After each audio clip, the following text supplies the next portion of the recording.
దినోత్సవం 11వ యోగా దినోత్సవంగా అంటే అసలు ఇప్పటికే ఐక్యరాజ్య సమితి ప్రకటించింది. అయితే ఈ యోగా అసలు యాక్చువల్గా యోగా అంటే ఏంటిది, అసలు ప్రాణాయామం అంటే ఏంటిది అంటే శ్వాసపైనే ధ్యాస ఉంచడం, మనస్సును ఇటు శరీరాన్ని రెండింటిని ఐక్యం చేయడమే యోగా అని చెప్పేసి కొన్ని నిఘంటువులు చెప్తా ఉన్నాయి. మొత్తం మీద ఆరోగ్యానికి ఈ భారతదేశం ఇచ్చినటువంటి ప్రపంచానికి ఆరోగ్యం సంబంధించినటువంటి ఒక భారతదేశం ఇచ్చినటువంటి గొప్ప కానుక యోగా అని చెప్పుకోవచ్చు. పతంజలి మహర్షి ఈ యోగా ద్వారా అంటే మనస్సును తర్వాత ఇక్కడ శరీరాన్ని జోడించి అంటే రెండింటిని ఐక్యం చేసి దాని ద్వారా అద్భుతమైనటువంటి శక్తి మనిషిలో ఉంటుంది. దాన్ని బయటకు తీయడం ఆరోగ్యానికి మేలు జరుగుతుంది అని చెప్పేసి చెప్పడం జరిగింది. ఇక మరోవైపు నిన్న ఉపరాష్ట్రపతి అంటే మాజీ ఉపరాష్ట్రపతి అక్కడ వెంకయ్యనాయుడు మాట్లాడుతూ అంటే యోగా అంటే ఏంటిది అంటే నువ్వు యోగ్యుడిగా మారడమే యోగా అని చెప్పేసి అంటున్నాను, అంటే యోగిని చేయడమే యోగా అని చెప్పేసి అంటున్నాను. మొత్తం మీద ఇవాళ అంతర్జాతీయ యోగా దినోత్సవం సందర్భంగా అందరికీ శుభాకాంక్షలు. నిజంగా కూడా ఒక పద్ధతి ప్రకారం జీవనం కొనసాగిస్తే ఎలాంటి ఆరోగ్య సమస్యలు లేకుండా అనారోగ్య సమస్యలు లేకుండా ఉండడానికి అవకాశం ఉంటుంది. కాబట్టి అందరూ ఆరోగ్యంగా ఉండాలంటే తర్వాత అందరూ శక్తి సంపన్నులుగా కావాలంటే 100% యోగా ఉపయోగపడుతుంది అని చెప్పేసి పతంజలి మహర్షి చెప్పడం జరిగింది. కాబట్టి యోగా దినోత్సవానికి సంబంధించి అందరికీ యోగా దినోత్సవ శుభాకాంక్షలు. ఇక మరోవైపు ఆపరేషన్ కగార్ని ఎట్టి పరిస్థితుల్లో ఆపివేయాలి, కేంద్ర ప్రభుత్వం ఇక్కడ మావోయిస్టులతో చర్చలు జరపాల్సినటువంటి అవసరం ఉన్నది. అంటే విదేశాలతో చర్చలు జరుపుతున్నటువంటి కేంద్ర ప్రభుత్వం మరి ఎందుకు దేశంలోనే ఒక అసంతృప్తితో వెళ్ళినటువంటి అడవిలోకి వెళ్ళినటువంటి అడవి బిడ్డలతోటి ఎందుకు చర్చలు జరపట్లేదు అని చెప్పేసి నిన్న ఎమ్మెల్సీ తీన్వాన్ మల్లన్న అక్కడ భూపాలపల్లి జిల్లాలో అక్కడ గాజర్ల రవి అంత్యక్రియలకు వెళ్ళి అక్కడ మాట్లాడినటువంటి మాట. మొత్తం మీద అంటే హింసని ఇక్కడ మనం ప్రోత్సహించడం కాదు, తర్వాత తుపాకీలు పట్టాలనేటువంటి విషయాన్ని మనం ప్రోత్సహించడం కాదు. కాకపోతే ఏంటంటే చర్చలు జరపడం ద్వారా ఎందుకు వాళ్ళు మొత్తం కూడా తమ జీవితాన్ని మొత్తం కూడా త్యాగం చేసి అడవులకు వెళ్ళాల్సినటువంటి పరిస్థితి ఎందుకు ఏర్పడ్డది. గత 40 సంవత్సరాలు కొంతమంది 40 సంవత్సరాలు 30 సంవత్సరాలు మొత్తం జీవితాంతం అందులోనే ఉన్న వాళ్ళు కూడా చాలామంది ఉన్నారు. మరి వాళ్ళు ఏమైనా నిజంగా అసలు యాక్చువల్గా ఏమీ తెలియని వాళ్ళ, లేకపోతే సమాజం గురించి కానీ లేకపోతే చదువురాని వాళ్ళ అంటే లేదు. చాలా అంటే అద్భుతమైనటువంటి తెలివితేటలు ఉన్నవాళ్ళు, తర్వాత అత్యంత ఉన్నత విద్యావంతులు, రకరకాలుగా చదివిన వాళ్ళు, సమాజంలో మార్పు కోరుకుంటున్న వాళ్ళు చాలామంది కూడా అప్పుడు మావోయిస్టులోకి వెళ్ళిపోయినరు, నక్సలెట్లుగా మారిపోయినరు. ఈ సమాజం బాగుపడాలంటే తుపాకీ గొట్టం ద్వారానే సాధ్యమవుతుందని చెప్పేసి వాళ్ళు భావించినప్పుడు. కానీ ఇప్పుడు పరిస్థితులు మారినాయి. కాబట్టి అది కరెక్ట్ కాదు. అంటే హింసని మనము ప్రోత్సహించడం కాదు, కానీ నిజంగా వాళ్ళు అక్కడ అంటే అడవిలోకి వెళ్ళి తమ జీవితాన్ని మొత్తం కూడా త్యాగం చేసి ఇక్కడ ప్రజలు బాగుండాలని చెప్పేసి కోరుకుంటున్నారు అని చెప్పేసి ఒక వర్గం భావిస్తున్నప్పుడు అసలు యాక్చువల్గా మీరు ఎందుకు వెళ్తూ ఉన్నారు, అసలు దీనికి పరిష్కారం చేయాలంటే అంటే ఒకవేళ మీరు అడవుల నుంచి బయటకు రావాలంటే ఏం చేయాలనేటువంటి మాటను అక్కడ కేంద్ర ప్రభుత్వం కానీ రాష్ట్ర ప్రభుత్వాలు కానీ ప్రభుత్వాలు అడగాలి, మాట్లాడాలి. వాళ్ళతో చర్చలు జరిపినప్పుడు వాళ్ళ యొక్క డిమాండ్లు ఏమున్నాయి, నిజంగా అప్పటి పరిస్థితులు ఇప్పుడు ఉన్నాయా, అంటే అప్పుడున్నటువంటి జమీందారీ భూస్వామ్య వ్యవస్థ ఇదంతా కూడా ఇప్పుడు ఉన్నదా, తర్వాత అటువంటి అరాచకాలు ఉన్నాయా అని చెప్పేసి వాటి గురించి పరిశీలించినప్పుడు వాటి గురించి ఒక చర్చ జరిపినప్పుడు వాళ్ళు చెప్పేటువంటి డిమాండ్లు ఏవైతే ఉంటాయో నిజంగా ఒకవేళ అనుకూలమైనవి, నిజంగా ఒకవేళ సమాజానికి ఉపయోగపడేటువంటి ఉంటే 100% వాటిని పరిష్కరిస్తే అసలు నక్సలిజం అనేటువంటిది లేకుండా పోతుంది. కాబట్టి కేంద్ర ప్రభుత్వం దీనిపైన నిర్ణయం తీసుకుంటే బాగుంటుంది అనేటువంటిది పౌర సమాజంలో చాలామంది ప్రజా సంఘాలు కానీ తర్వాత చాలా పార్టీలు కానీ చెప్తున్నటువంటి మాట. కాకపోతే ఏంటంటే 2026 మార్చి 31 నాటికి మొత్తం మీద మావోయిస్టుల రహిత భారతదేశంగా తీర్చిదిద్దామని చెప్పేసి కేంద్ర హోంశాఖ మంత్రి అమిత్ షా చెప్పడం జరిగింది. అయితే ఒక రకంగా మంచిదే కావచ్చు. కాకపోతే ఏంటంటే ఇట్లా హింస ద్వారానే కాకుండా ఒక చర్చల ద్వారా వాళ్ళని మాట్లాడి నిజంగా అసలు యాక్చువల్గా సమస్య ఎక్కడున్నది, ఆ సమస్యకు మూలాలు ఏంటి, ఆ మూలాలు మొత్తం కూడా సమస్యపోవాలంటే సమస్యలు మొత్తం కూడా పరిష్కారం కావాలంటే ఎలాంటి సూచనలు చేస్తారో వాటిని వినాల్సినటువంటి బాధ్యత ప్రభుత్వాలపైన ఉంటుంది. కాబట్టి అవి వినకుండా మొత్తం కూడా ఆపరేషన్ కగార్ పేరుతోటి మారణహోమాన్ని అంటే వాళ్ళు తుపాకీ గుట్టమే ఎంచుకుంటే మళ్ళీ తుపాకీ గుట్టంతో అట్లా చేస్తే మంచిది కాదనేటువంటి అభిప్రాయం అంటే పౌర సమాజం నుంచి వినిపిస్తూ ఉంది. కాబట్టి ప్రభుత్వం కేంద్ర ప్రభుత్వం ఒక్కసారి వాళ్ళ విజ్ఞప్తిని వినాల్సినటువంటి అవసరం ఉంది అని చెప్పేసి నిన్న తీన్మర్మలను కూడా చెప్పిండు. తీన్మర్మల ప్రత్యేకంగా దీని గురించి మాట్లాడిండు. అంటే విదేశాలతోటి అంటే ఇక్కడ పాకిస్తాన్ తోటి యుద్ధం సమయంలో పాకిస్తాన్ తోటి తర్వాత లేకపోతే అమెరికాతో వివిధ దేశాల్లో జరుగుతున్నటువంటి యుద్ధాలపైన మారణ హోమాలపైన అసలు ఇట్లా ప్రపంచ శాంతిని కోరుకుంటున్నటువంటి భారతదేశం మరి భారతదేశంలో అంతర్గతంగా ఉన్నటువంటి మావోయిస్టుల పైన సంబంధించి కూడా ఒక చర్చలు జరిపి నిజంగా దానికి తుపాకీ గుట్టాన్ని ఎవరు కూడా ప్రోత్సహించట్లేదు. తుపాకీ గుట్టం ద్వారానే రాజ్యాధికారం వస్తుందనేది కూడా కరెక్ట్ కాదు. ప్రజాస్వామ్యయుతంగా వాళ్ళు ప్రజాస్వామ్యంలోకి వచ్చి పౌర సమాజంలో కరెక్ట్గా బతకాలంటే ఏం చేయాలో వాళ్ళ సూచనలు చేస్తే లేకపోతే అసలు ఒకసారి చర్చలు జరిపితే ఆ విషయాలన్నీ కూడా తేలిపోతాయి. కాబట్టి కేంద్ర ప్రభుత్వం ఇటువంటి నిర్ణయం తీసుకుంటే బాగుంటుందని చెప్పేసి నిన్న గాజాల రవికి సంబంధించినటువంటి అంత్యక్రియల్లో పాల్గొన్నటువంటి తీన్మర్మలన్న క్లియర్గా చెప్పేసిండు. మొత్తం మీద ఇది ఇలా ఉంటే ఇక యోగా దినోత్సవానికి సంబంధించి ఇక్కడ ఇవాళ ప్రధానమంత్రి నరేంద్ర మోడీ ఏపీకి వస్తూ ఉన్నారు.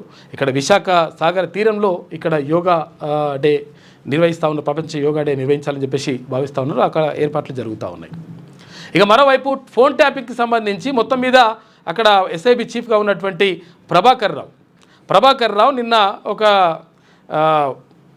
పొలిటికల్ లీడర్ల మీద అంటే కేసీఆర్ మీద కానీ కేటీఆర్ మీద కానీ అప్పుడున్నటువంటి మనుషుల మీద కానీ అటువంటి ఆరోపణలు చేయకుండా మెల్లగా దాట వేసేసి అప్పుడున్నటువంటి డీజీపీ ఆదేశాల మేరకు మేము చేసేసినామని చెప్పేసి చెప్పుకొచ్చాడు. మొత్తం మీద ఫోన్ ట్యాపింగ్కి సంబంధించి ఫోన్ ట్యాపింగ్ చేసినటువంటి మాటను ఒప్పుకోవాల్సినటువంటి అనివార్యత అక్కడ ప్రభాకర్ రావుకి ఏర్పడ్డది. నిజంగా దుర్మార్గుడు.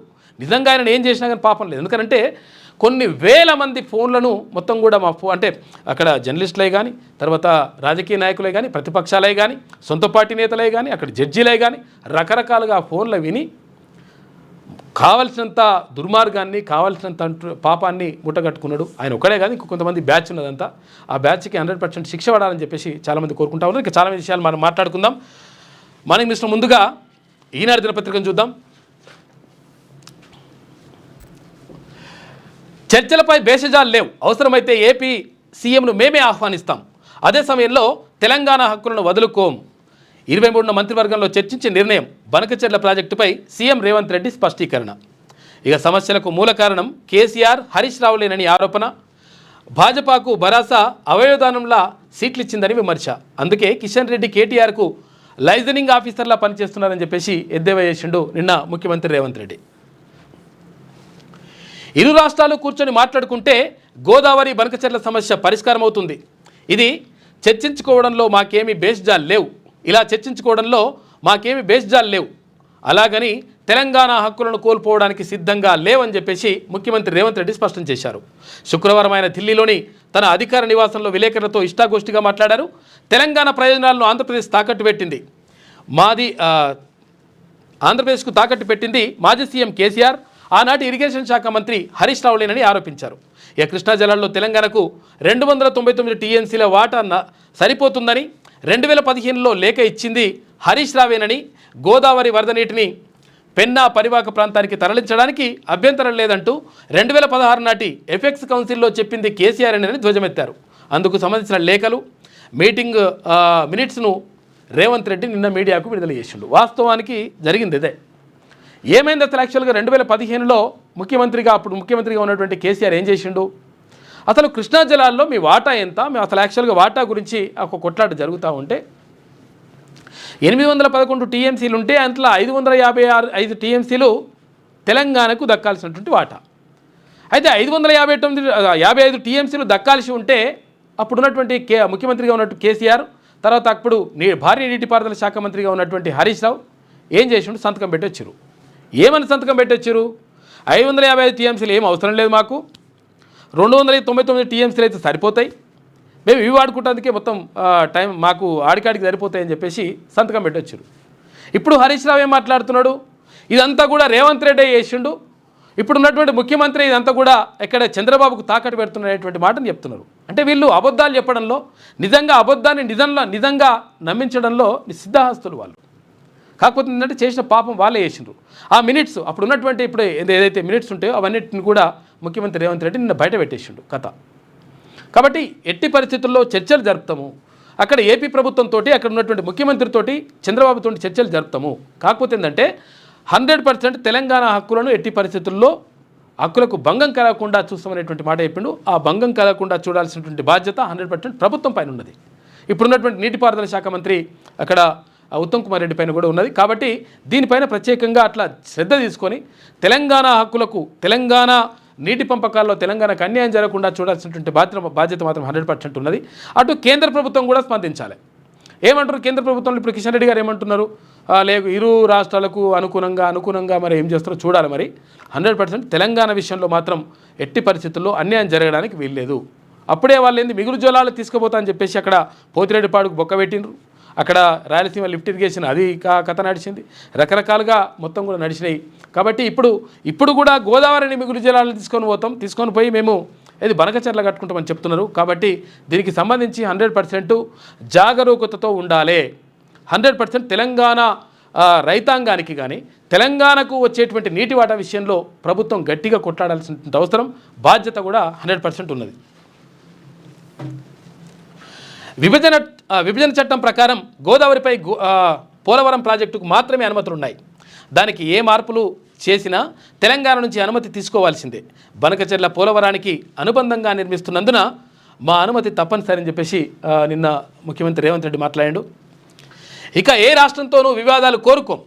ఏపీ ప్రభుత్వం బనకచెర్ల ప్రతిపాదనపై ముందుగా తెలంగాణ ప్రభుత్వం అభిప్రాయం అడిగి ఉండాల్సింది. ఎఫెక్స్ కౌన్సిల్ వంటి మార్గాల్లో కాకుండా ఏపీ సీఎం చంద్రబాబు నేరుగా బనకచెర్ల ప్రాజెక్టు ఫిజిబిలిటీ నివేదికను కేంద్రానికి సమర్పించడం అత్యంత అభ్యంతరకరం అని చెప్పేసి నిన్న రేవంత్ రెడ్డి మాట్లాడాడు. మొత్తం మీద చర్చలకు భేషజాలు లేవు, కానీ తెలంగాణకు దక్కాల్సినటువంటి వాటా పైన మాత్రం బరాబర్ కొట్లాడతామని చెప్తున్నాడు. కొట్లాడాల్సిన అవసరం కూడా ఉన్నది. ఇక ఫోన్ ట్యాపింగ్ వ్యవహారంలో బండి సంజయ్ వాంగ్మూలం. సిట్ కోరిక మేరకు అంగీకరించిన కేంద్ర మంత్రి ఇక 1-2 రోజుల్లో తేదీని చెబుతానని చెప్పేసి వెల్లడించిండు. కేంద్ర హోంశాఖ సహాయ మంత్రి బండి సంజయ్కి శుక్రవారం రాత్రి సిట్ అధికారులు ఫోన్ చేశారు. భరోసా ప్రభుత్వ హయాంలో ఆయన ఫోన్ను ట్యాపింగ్ చేశారనే ఆరోపణల నేపథ్యంలో వాంగ్మూలం ఇవ్వాలని కోరారు. ప్రస్తుతం కరీంనగర్లో ఉన్న ఈ నెల 23 వరకు ఇక్కడే ఉంటా. 1-2 రోజుల్లో వచ్చే తేదీని తెలియజేస్తా అని వారికి సంజయ్ చెప్పారు. సమయం చెబితే తామైనా వచ్చి వాంగ్మూలం తీసుకుంటామని చెప్పేసి అధికారులు చెప్పారట. మేము నీ దగ్గరికైనా వస్తాం, మేము వాంగ్మూలం తీసుకోవడానికి, లేకపోతే మీరు వస్తా అంటే రండి సార్ అని చెప్పేసి అడిగిరట కేంద్ర హోంశాఖ సహాయ మంత్రి బండి సంజయ్ని. అడిగితే నేను ఇప్పుడైతే కరీంనగర్లో ఉంటా, కాకపోతే నేను షెడ్యూల్ చూసి చెప్తా అని చెప్పేసి చెప్పిండట. ఎందుకనంటే అక్కడ బండి సంజయ్ అంటే అప్పుడు భారతీయ జనతా పార్టీ రాష్ట్ర అధ్యక్షునిగా పనిచేసిండు. అయితే ఇట్లా రకరకాలుగా మొత్తం ప్రతిపక్షాలు చేసినారు కాబట్టి ఆయన ఫోన్ కూడా ట్యాప్ చేసిరట. దానికి సంబంధించి ఆయన వాంగ్మూలం తీసుకొని ఉన్నారు. నాటి డీజీపీ చెబితేనే ట్యాపింగ్ చేసిన అంటున్నాడు. ఇక చూసుకో మొనగాడు ఎట్లుండదో కథ. సిట్ విచారణలో ప్రభాకర్ రావు కొత్త పల్లవి అని చెప్పేసి ఒక వార్త కనిపిస్తూ ఉంది. సై అంటే సై, మరింత తీవ్రంగా ఇజ్రాయెల్ ఇరాన్ యుద్ధం. హైఫా తర్వాత బీర్షిబా టెల్ అవీవ్లపై ఇరాన్ క్షిపణులు.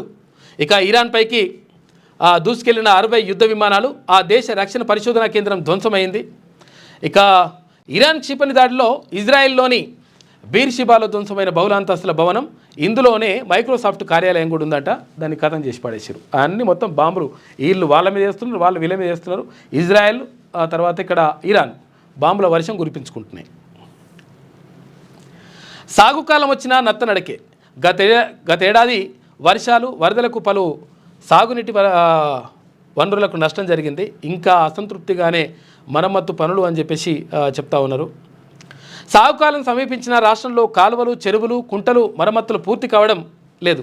అయితే గతేడాది భారీ వర్షాలకు దెబ్బతిన్న చెరువుల కట్టలు, తూములు, తర్వాత అలువులు, పంట నీటి కాలువలు, చెక్ డ్యామ్లు, తర్వాత అక్విడక్టులు తదితర వనరుల శాశ్వత మరమ్మతులు అసంపూర్తిగా ఉన్నాయి. గతేడాది వర్షాలతో పెద్ద ఎత్తున నీటిపారుదల వనరులకు నష్టం వాటిల్లింది. ఇక ఆగస్టు ఆఖరున కురిసిన కుంభవృష్టి పెద్ద ఎత్తున దెబ్బతిన్నాయి. దీంతో ఇంతకాలం వాటిని పట్టించుకోకపోగా ప్రస్తుతం వ్యవసాయ సీజన్ ముంచుకొస్తుండడంతో తాత్కాలికంగా మట్టి పోసి మమ అనిపిస్తున్నారు. ఇక కొన్ని నీటిపారుదల సర్కిళ్లలో అనేక పనులు పెండింగ్లో ఉన్నాయి. సాగునీటి వనరుల మరమ్మతుల కోసం నీటిపారుదల శాఖలో ఆపరేషన్స్ అండ్ మెయింటెనెన్స్ O&M విభాగాన్ని ప్రత్యేకంగా ఏర్పాటు చేశారు. ఇక త్రైమాసికానికి 70 కోట్ల రూపాయల చొప్పున కేటాయించేందుకు బడ్జెట్లో ప్రతిపాదించారు. ఇక గతేడాది 280 కోట్ల రూపాయలు కేవలం మరమ్మతులు పునరుద్ధరణ పనులకే వెచ్చించేలా ఏర్పాట్లు చేశారు. అయితే ఈ నిధుల విడుదలలో జాప్యం జరుగుతోందని ఇంజనీర్లు పేర్కొంటున్నారంట. మొత్తం మీద ఇక్కడ సాగుకాలం వచ్చినా కానీ ఇంకా ఏం మరమ్మతులు జరగట్లేదు అనేటువంటి కథనం వేసింది ఈనాడు దినపత్రిక. ఇక మహబూబాబాద్ జిల్లా నెల్లికుదురు మండలం ఎర్రబెల్లిగూడెం సమీపంలో ఆకేరు వాగుపై నిర్మించిన గుత్తూరు ఆనకట్ట ఇది కాలువ. ఈ కాలువ ద్వారా నెల్లికుదురు పెద్ద చెరువుకు నీటిని మళ్లిస్తారు. కాలువ 500 ఎకరాలు, తర్వాత పెద్ద చెరువు కింద 850 ఎకరాల వరకు ఆయకట్టు ఉంది. గతేడాది భారీ వర్షాలు వరదలతో కాలువ దెబ్బతిన్నది. ఆనకట్ట సమీపంలోనే గుండ్లు పడడంతో చెరువులోకి నీరు రాకుండా వాగులో కలుస్తుందంట. దీనిపై నష్టం జరుగుతూ ఉంది. కాబట్టి ఇవన్నీ కూడా మరమ్మతులు చేయాల్సిన అవసరం ఉంది అని చెప్పేసి ఒక కథనం వేసింది ఈనాడు దినపత్రిక. అంధ విద్యార్థుల పాట విని పుట్టినరోజున రాష్ట్రపతి కంటతడి అని చెప్పేసి ఒక వార్త కనిపిస్తూ ఉంది. ఉత్తరాఖండ్లోని దెహ్రాదూన్లో అంధ విద్యార్థుల గీతాలాపన అనంతరం భావోద్వేగానికి లోనైన రాష్ట్రపతి ద్రౌపది ముర్ము అని చెప్పేసి ఒక వార్త చూసుకోవచ్చు. మొత్తం మీద ఆమె నిన్న బర్త్డే ఉండే, రాష్ట్రపతి బర్త్డే ఉండే. అక్కడ బర్త్డేని అక్కడ అంధ విద్యార్థుల దగ్గర జరుపుకుంటే ఆ పిల్లలు పాట పాడినరట. నిజంగా కూడా చాలామంది అసలు యాక్చువల్గా కళ్ళు లేని విజువల్లీ ఛాలెంజ్డ్ ఎవరైతే ఉంటారో అద్భుతమైనటువంటి టాలెంట్ ఉంటుంది వాళ్ళకి. వాళ్ళు అద్భుతంగా పాటలు పాడుతుంటారు. అసలు యాక్చువల్ కొన్ని చోట్ల మనం హైదరాబాద్లో చూసుకుంటే రోడ్ల చౌరస్తాల పక్కన తర్వాత అక్కడిక్కడ వాళ్ళు మంచిగా పాటలు పాడుతుంటారు. ఆర్కెస్ట్రా కంటే అద్భుతంగా పాడుతూ ఉంటారు. కాకపోతే అంటే వాళ్ళకు ఆదరణ కరువు అవుతూ ఉంది. కాబట్టి ఎట్టి పరిస్థితుల్లో ప్రభుత్వాలు ఎప్పుడైనా కానీ ఏ సామాజిక వర్గాల ఆధారంగా రిజర్వేషన్లు వస్తున్నాయి, ఓకే, సంతోషం. కానీ ప్రత్యేకంగా ఇక్కడ ఎవరైతే దివ్యాంగులు ఉంటారో దివ్యాంగులకు సంబంధించినటువంటి అంశంలో ప్రభుత్వాలు 100% వాళ్లకు న్యాయం చేయాల్సిన అవసరం ఉంటుంది. వాళ్లకు అండగా నిలవాల్సినటువంటి అవసరం ఉంటుంది. ఎందుకంటే తమ పనులు తాము సొంతంగా చేసుకోలేనటువంటి పరిస్థితుల్లో ఉంటారు సమాజంలో ఎవరైతే దివ్యాంగులు.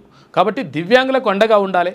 తర్వాత ఇక్కడ విజువల్లీ ఛాలెంజ్ ఉంటారు. పాపం వాళ్ళు మనం ఒక్కరోజు జస్ట్ కళ్ళకు గంతలు కట్టుకొని, కళ్ళకు బట్ట కట్టుకొని, ఇట్లా కళ్ళు కనిపి కూడా కట్టుకొని ఒక్కసారి దాన్ని ఊహిస్తేనే ఒక రకంగా ఉంటుంది. ఒక్కసారి అట్లా జీవనం గడిపి చూడండి, 24 గంటలు.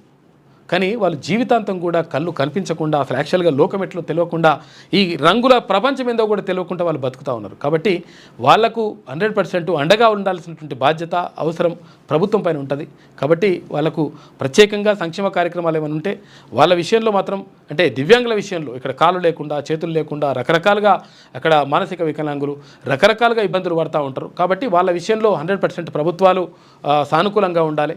వాళ్ళకు బడ్జెట్ కేటాయింపుల్లో కొంతవరకు కేటాయించాల్సిన అవసరం ఉంటుంది. ఎందుకంటే సమాజంలో మనతో పాటు వాళ్ళు బతుకుతూ ఉన్నారు. కాబట్టి వాళ్ళని కూడా మనం చూసుకోవాల్సిన అవసరం ఉంటుంది.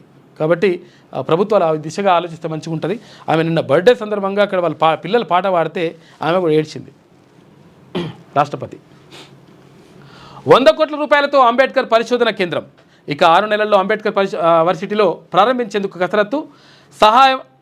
సలహా మండలి చైర్మన్గా ముఖ్యమంత్రి ఉంటారంట. గవర్నింగ్ బోర్డు అధ్యక్షుడిగా ఉప ముఖ్యమంత్రి. ఇక ఈఎన్సీ అనిల్ కుమార్ బదిలీ. పలు అభియోగాల నేపథ్యంలో ప్రభుత్వం నిర్ణయం తీసుకుందంట. దానికి సంబంధించి ఇంజనీర్ని. ఇక ఇరాన్కు చైనా రహస్య సాయం చేస్తుందంట. ఇరాన్కు చైనా సాయం చేస్తుంది, ఇక్కడ ఇజ్రాయెల్కి ఏమో అమెరికా సాయం చేస్తుంది.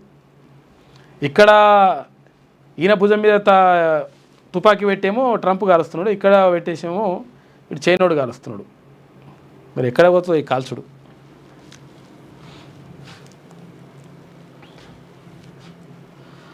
ఆనందమయ జీవితానికి యోగా 24 గంటలు కౌంటౌన్ వేడుకల్లో వక్తలు. ఇక ఎల్బీ స్టేడియంలో ఘనంగా నిన్న నిర్వహించిన యోగా డే కార్యక్రమాన్ని. ఎల్బీ స్టేడియంలో నిర్వహించిన యోగా కార్యక్రమంలో మాజీ ఉపరాష్ట్రపతి వెంకయ్యనాయుడు, గవర్నర్ జిష్ణుదేవ్ వర్మ, సినీ నటులు తేజ సజ్జా, తర్వాత కేంద్ర మంత్రి కిషన్ రెడ్డి, నటి మీనాక్షి చౌదరి, తర్వాత వీళ్ళందరూ కూడా పాల్గొన్నారంట. ఖుష్బు కూడా వచ్చినట్టుంది మరి నిన్న ఎవరు వచ్చిండ్రు. యోగాంధ్రకు సర్వం సిద్ధం. సాగర తీరంలో నేడు 11వ అంతర్జాతీయ యోగా దినోత్సవం. విశాఖ చేరుకున్న ప్రధానమంత్రి నరేంద్ర మోడీ అంటూ ఒక వార్త కనిపిస్తూ ఉంది. నిన్న సాయంత్రం వచ్చేసిండు, విశాఖకి వెళ్ళిపోయిండు ప్రధానమంత్రి. ఇవాళ అంతర్జాతీయ యోగా దినోత్సవంలో ఆయన పాల్గొంటాడు. ఇది ఈనాడులో ఉన్నటువంటి ప్రధాన కథనాలు. అయితే ఒకసారి వెలుగు చూద్దాం. ఇజ్రాయెల్ దాడులు ఆపేదాకా అమెరికాతో చర్చలు లేవు తేల్చి చెప్పిన ఇరాన్ విదేశాంగ మంత్రి. యుద్ధంలోకి మూడో దేశం ఎంటర్ అయితే తీవ్ర పరిణామాలు ఉంటాయి. పాకిస్తాన్కు పరోక్షంగా స్ట్రాంగ్ వార్నింగ్. ట్రంప్తో పాక్ ఆర్మీ చీఫ్ భేటీపై రియాక్షన్. ఇండియా వైఖరి పట్ల ఎలాంటి నిరాశలు లేవని వెల్లడి. ఇక మిడిల్ ఈస్ట్ అస్థిరమైతే ప్రపంచ శాంతి ఉండదు అని చెప్పేసి జిన్పింగ్ అంటుండు. ఎవరు? చైనా ప్రధాని. ఇక అణు కేంద్రాలపై దాడి అంతర్జాతీయ రూల్స్కు విరుద్ధమని చెప్పేసి సౌదీ అరేబియా అంటుంది. ఇక ఇరాన్ ఇజ్రాయెల్ మధ్య కొనసాగుతున్న దాడులు అని చెప్పేసి ఇక నడుస్తూనే ఉన్నది కథ. మొత్తం కూడా రావణ కాష్టం లెక్క నడుస్తుంది, మొత్తం ఆగుతలేదు కథ. ఇరాన్ బాలిస్టిక్ మిసైల్ ధాటికి సదరన్ ఇజ్రాయెల్లోని బీర్ షబా ఓ అపార్ట్మెంట్ ముందు ఎగిసిపడుతున్న మంటలు అని చెప్పేసి ఇట్లున్నాయి కథ. వానమ్మ రావమ్మ ఊరించి ఉసురు మనిపించిన ఋతుపవనాలు. ఏరువాక మొదలై 10 రోజులు దాటిన జాడలేని వానలు. ముందస్తు వర్షాలతో విత్తనాలు నాటిన రైతుల్లో దిగులు. ఇక చినుకు తడిలేక మట్టిలోనే మాడిపోతున్న సీడ్స్. విత్తనాలు వేసిండ్రు, పాపం అవి ఎండకు మాడిపోతున్నాయంట. ఎందుకంటే వాన కొడితే ఆ వానకు మొలకలు ఎత్తుతుండే, కానీ మాడిపోతున్నాయి. రాష్ట్ర వ్యాప్తంగా 26 జిల్లాల్లో 41% లోటు వర్షపాతం. వరంగల్, హన్మకొండ సహా 13 జిల్లాల్లో అత్యధిక లోటు. ఇక పలు చోట్ల వర్షాల కోసం కప్పతల్లి ఆటలు కూడా ఆడుతున్నారంట. చూసుకోయిగా రోహిణీ కార్తెలో ముందస్తుగా మురిపించిన వానలు ఇప్పుడు పత్తా లేకుండా పోయాయి. 10 రోజుల ముందుగానే నైరుతి ఋతుపవనాలు రాష్ట్రంలోకి వచ్చినా మరో 2 రోజుల్లో ఆరుద్ర కార్తెలోకి ప్రవేశిస్తున్నా చినుకు జాడలేదు. వ్యవసాయానికి అదును దాటుతున్నా భూమిలో పదును లేక రైతులు విత్తనాలు నాటలేకపోతున్నారు. ముందస్తు వర్షాలను నమ్మి పత్తి, పెసర, తర్వాత మక్క విత్తనాలు నాటిన రైతులు ఎండతో ఇప్పుడు అవి మాడిపోయేమని గుబులు పడుతున్నారంట. కాలం కంటే ముందే కురిసిన వర్షాలు ఊరించి ఉసురుమనిపించాయని ఆవేదన చెందుతున్నారు. కాలం అవుతుందనే నమ్మకంతో దుక్కులు సిద్ధం చేసుకున్న రైతులు వాన ఎప్పుడు పడుతుందా అని మొగులు దిక్కు చూస్తున్నారు. ఇక పలు చోట్ల వర్షాల కోసం కప్పతల్లి ఆటలు ఆడుతున్నారు అని చెప్పేసి పాపం ఎంత దారుణమైనటువంటి విషయం నిజంగా. ఎందుకనంటే రైతన్నకు చాలా కష్టం వస్తుంది. అందుకనే రైతుకు ఎప్పుడు కూడా కష్టం రాకూడదు. రైతు ఏడ్చిన రాజ్యం ఎప్పుడు కూడా బాగుపడదని చెప్పేసి అంటారు. కాబట్టి రైతుని ఎప్పుడు కూడా అండగా ఉండాల్సినటువంటి అవసరం ఉంటుంది. ఎందుకంటే ఏ ఉద్యోగమైనా కానీ నీకు 10 రూపాయలు తక్కువ అవుతున్నాయి, 10 రూపాయలు జీతం తక్కువ అవుతుందంటే ఆ ఉద్యోగం వదిలేసి ఇంకో ఉద్యోగానికి వెళ్ళిపోతుంటారు. రకరకాలుగా ఇప్పుడు ఈ వృత్తి కాకపోతే ఇంకొక వృత్తిని చేపడుతుంటారు. కానీ రైతులు మాత్రం భూమిని నమ్ముకునే బతుకుతారు. వాళ్ళల్లో ఏమన్నా లాభం వస్తుందా, నష్టం వస్తుందా, ఏమవుతుందో చూడరు. కానీ మొత్తం మీద దాని మీదనే ఆధారపడి ఉంటారు. నిజంగా ఇది ఇప్పుడు వర్షాధార పంటలకు సంబంధించి అయితే వాన వస్తే వచ్చినట్టు, లేకపోతే లేనట్టు. ఇప్పుడు విత్తనాలు వేసిండ్రు, వేల రూపాయలు పెట్టేసి కిలోలు ఆ విత్తనాలు కొనేసి ఆ భూమిలో వేసి పంట దున్ని అదంతా వేస్తే లాస్ట్కి వస్తే ఎండకు మాడిపోతున్నాయి అంట. అటువంటి పరిస్థితిని ఎదుర్కొంటున్నారు. కాబట్టి రైతులకు ఎప్పుడైనా కానీ ప్రభుత్వాలు అండగా ఉండాలి. సిద్దిపేట జిల్లా కోహిడ మండలం ఇక చెంచల్ చెరువుపల్లిలో వర్షాలు కురవాలని కప్పతల్లి పూజలు చేస్తున్నారట గ్రామస్తులు. ఇట్లా కప్పతల్లి ఆటలు ఆడుతుండే. అప్పట్లో అంటే ఇప్పుడు ఈ కాలంలో వేస్తున్నారో లేదో మరి, పాత కాలంలో వేస్తుండేనంటే ఎక్కువ. అంటే ఒకటి ఏమంటారు దాన్ని, రోకల బండనా, ఆ రోకల బండకు కప్పను ఒక తడిబట్టలో కట్టేసి రోకల బండ తీసుకొని పోతారట. అట్లా పోతే ఇట్లా వాన వస్తుందని చెప్పేసి. బ్యాంకింగ్ వ్యవస్థలో లొసుగుల వల్లే ఎగవేతలు. బ్యాంకుల నుంచి రుణాలు తీసుకొని వేల కోట్ల రూపాయల మేర ఎగవేతలకు పాల్పడుతున్నారని, బ్యాంకింగ్ వ్యవస్థలో లోపాలే అందుకు కారణమని హైకోర్టు అభిప్రాయపడింది. ఆ భారాన్ని సామాన్యులపై ఛార్జీల రూపంలో మోపుతున్నారని చెప్పేసి అన్నది. ఎందుకంటే బ్యాంకుల ఉన్నటువంటి లోపాలే. ఎవరైతే కొంతమంది ఉంటారో బ్యాంక్ మేనేజర్లు కొంతమంది ఉంటారు అన్నట్టు లెక్క. ఎక్కువవేళ మంచిగా కమిషన్ ఉంటే మంచిగా తీసుకొని అవతల పడదామని, వీళ్ళ కమిషన్ మంచిగా ఉంటుంది కానీ బ్యాంకును ఖతం చేస్తారు అన్నట్టు. వేల కోట్ల రూపాయలు ఇప్పుడు ఆయన ఉద్యోగం అంతా చేసినా కానీ, జీవితాంతం ఉద్యోగం చేసినా కానీ ఆ బ్యాంకు ఉద్యోగి అని సంపాదించడేమో. కానీ ఒక్కసారి వస్తాయి కదా ఇటువంటి కార్యక్రమాల కోసం అంబానీలు, అదానీలు, లేకపోతే ఇంకోరికన్నా ఇప్పుడు మొన్న పాయ కదా ఆయన, ఇటువంటి వాళ్ళ కోసం తీసి ఇష్టం వచ్చినట్టుగా వేల కోట్ల రూపాయలు అప్పులు ఇచ్చేస్తారు. అప్పులు ఇచ్చేస్తే అవి ఎగనామం పెట్టేసి అవతల పడతారు. ఇక ఛత్తీస్గఢ్లో ఎన్కౌంటర్, మహిళా మావోయిస్టు మృతి. ఛత్తీస్గఢ్లోని కాంకేర్ జిల్లాలో శుక్రవారం జరిగిన ఎన్కౌంటర్లో మహిళా మావోయిస్టు మృతి చెందారు. ఆమెను PLGA కమాండర్ శాంతాదేవిగా గుర్తించారు. మిగిలిన మావోయిస్టులు కాల్పులు జరుపుకుంటూ పారిపోయారని చెప్పేసి పోలీసులు చెప్తున్నారు. ఇక గిల్ జైస్వాల్ సెంచరీలు ఇంగ్లాండ్తో 5 టెస్టుల సిరీస్లో భాగంగా శుక్రవారం మొదలైన తొలి టెస్టును ఇండియా అద్భుతంగా ఆరంభించింది. ఇక శుభ్మన్ గిల్ 124తో బ్యాటింగ్ చేసిండు. యశస్వి జైస్వాల్ 101 దుమ్ము రేపారు. ఇక ఫస్ట్ డే ఆట ముగిసే సమయానికి ఇండియా స్కోర్ 3 వికెట్లు కోల్పోయి 359 పరుగులు చేసిందట. బనకచెర్లపై ఏపీని చర్చలకు పిలుస్తాం. దీనిపై 23న జరిగే కేబినెట్ భేటీలో నిర్ణయం తీసుకుంటాం. మేం వివాదాలు కోరుకోం. తెలంగాణ హక్కులను వదులుకోం. ఢిల్లీలో మీడియాతో చిట్చాట్లో ముఖ్యమంత్రి రేవంత్ రెడ్డి మాట్లాడాడు. బనకచెర్లపై ఏపీ సీఎం చంద్రబాబు తీరు సరికాదు. ముందు మాకు చెప్పాల్సింది పోయి కేంద్రం చుట్టూ తిరుగుడైంది. గోదావరి జలాలను ఆంధ్రకు రాసిచ్చిందే మామ అల్లులు కేసీఆర్, హరీష్ రావు. బనకచెర్ల ప్రాజెక్టుకు కేసీఆర్ హయాంలోనే పునాది పడ్డది. చచ్చిన పార్టీని బతికించుకునేందుకు ఇప్పుడు బీఆర్ఎస్ కుట్రలు. జీబీ లింక్ను వాడుకుంటూ సెంటిమెంట్ను రగిలించాలని చూస్తున్నారు. కిషన్ రెడ్డికి ట్యూషన్ మాస్టర్ కేసీఆర్, కేటీఆర్కు లైజనింగ్ ఆఫీసర్ కిషన్ రెడ్డి అని చెప్పేసి నిన్న విమర్శించుండు ముఖ్యమంత్రి రేవంత్ రెడ్డి. జల వివాదాల పరిష్కారం కోసం గోదావరి బనకచెర్ల లింకుపై ఒక అడుగు ముందుకేసి ఏపీ ప్రభుత్వాన్ని తామే చర్చలకు ఆహ్వానిస్తామని సీఎం రేవంత్ రెడ్డి తెలిపారు. పొరుగు రాష్ట్రంతో వివాదాలు కోరుకోవడం లేదని, ఇరు రాష్ట్రాల మధ్య నీటి పంచాయతీలు వద్దనే తమ నినాదమని చెప్పారు. అయితే కూర్చొని మాట్లాడుకుంటేనే 2 రాష్ట్రాల మధ్య సమస్యలు పరిష్కారం అవుతాయని భావిస్తున్నట్లు పేర్కొన్నారు. ఇక ఈ నెల 23న రాష్ట్ర మంత్రివర్గం భేటీ కానుందని, అందులో ఈ అంశంపై చర్చించి నిర్ణయం తీసుకుంటామని వెల్లడించారు. ఇక ప్రాజెక్టు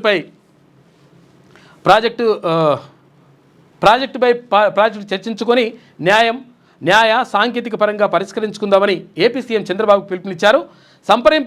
సంప్రదింపుల ద్వారా సమస్యకు పరిష్కారం కనుగొనేందుకు తాము సిద్ధంగా ఉన్నామని, అయితే ఎవరి కోసమో తెలంగాణ హక్కులను వదులుకోబోమని స్పష్టం చేశారు. కృష్ణా గోదావరి నదుల్లో నీటి పంపకాలు అంశం గత 10 ఏళ్లుగా మరింత జటిలమైందన్నారు. ఈ విషయంలో తెలంగాణ కేటాయింపులు తేలితే ఇతర అన్ని సమస్యలు పరిష్కారం అవుతాయని చెప్పేసి నిన్న ముఖ్యమంత్రి మాట్లాడాడు. అందుకే ఇదంతా చేస్తున్నారు. 2029 ఎన్నికల్లో మళ్ళీ గెలిచేందుకు ప్రధాని మోడీకి ఏపీ సీఎం చంద్రబాబు నాయుడు అవసరం ఉంది. అలాగే చంద్రబాబు నాయుడుకు గోదావరి వరద జలాల అవసరం ఉంది. తెలంగాణలో పార్టీని బతికించుకోవడానికి బీఆర్ఎస్కు పోలవరం బనకచెర్ల అవసరం ఉంది. అందుకే వీరంతా కలిసి కాంగ్రెస్ను నన్ను ఇబ్బంది పెట్టాలని చూస్తున్నారని చెప్పేసి నిన్న ముఖ్యమంత్రి మాట్లాడాడు. బనకచెర్లపై ఏపీతో చర్చలు చేస్తాం, కాకపోతే ఏంటంటే తెలంగాణ అంశం మాత్రం తెలంగాణకు సంబంధించినటువంటి నీటి వాటా మాత్రం 100% దక్కాలిచ్చిందే అని చెప్పేసి ముఖ్యమంత్రి అంటుండు. ఇక ఈఎన్సీ అనిల్ కుమార్పై బదిలీ వేటు, నేరుగా ప్రభుత్వానికి రిపోర్టు చేయాలని ఆదేశం. ఆయన స్థానంలో అంజద్ హుస్సేన్కు బాధ్యతలు. మేడిగడ్డ బ్యారేజీకి గ్రౌంటింగ్ చేయించిన అనిల్, దాంతో బ్యారేజీ కుంగుబాటుకు కారణాలు తెలుసుకునే వీలు లేకుండా పోయిందంట. NDSA ఫైర్ అయిపోయింది. ఈయన ఏం చేసిండు, ఇట్లా తెలుసుకుందామని అనుకుంటే దాన్ని గౌంటింగ్ చేసినట్ట. గౌంటింగ్ చేస్తే ఏమవుతుందంటే అసలు యాక్చువల్గా ఎట్లా పోయింది ఏం కథ అని తెలుసుకుంటూ లేకుంటే చేసినట్ట. ఇటువంటి పనులు చేస్తుంటారు అనమాట లెక్కలు. అక్రమాస్తుల కేసులో అరెస్ట్ అయిన ఈఈ నూనె శ్రీధర్ బదిలీని గతంలో అడ్డుకున్నారని ఆయన పైన ఆరోపణలు ఉన్నాయట. ఇరిగేషన్ శాఖలో అధికారులపై ప్రభుత్వం చర్యలకు ఉపక్రమించింది. కాళేశ్వరం విజిలెన్స్ ఎంక్వైరీ రిపోర్ట్ ఆధారంగా ఇప్పటికే 38 మంది అధికారులకు షోకాజ్ నోటీసులు ఇవ్వగా ఇప్పుడు ఈఎన్సీ అనిల్ కుమార్పై బదిలీ వేటు వేసింది. కాళేశ్వరం ప్రాజెక్టులో భాగమైన మేడిగడ్డ బ్యారేజీకి గ్రౌంటింగ్ చేయడం, ఈఈ నూనె శ్రీధర్ ట్రాన్స్ఫర్ విషయంలో ఏకపక్ష నిర్ణయాలు తీసుకోవడం వంటి వ్యవహారాల్లో అనిల్ కుమార్పై సీరియస్గా ఉన్న ప్రభుత్వం తాజాగా ఆయనను బదిలీ చేస్తూ ఉత్తర్వులు జారీ చేసింది. ఈ నెల 16నే అనిల్ కుమార్ను ట్రాన్స్ఫర్ చేస్తూ ఇరిగేషన్ శాఖ ప్రిన్సిపల్ సెక్రటరీ రాహుల్ బొజ్జా ఉత్తర్వులు రెడీ చేయగా వాటిని శుక్రవారం విడుదల చేశారు. వెంటనే ప్రభుత్వానికి రిపోర్టు చేయాలని అనిల్ను ఆదేశించారు. ఇక ఏసీబీ కస్టడీకి ఇరిగేషన్ ఈఈ శ్రీధర్ 5 రోజుల పాటు విచారించనున్న అధికారులు ఫస్ట్ రోజు విచారణలో జీతబత్యాలు, నెలవారీ ఖర్చులపైన ఆరాధిస్తున్నారట.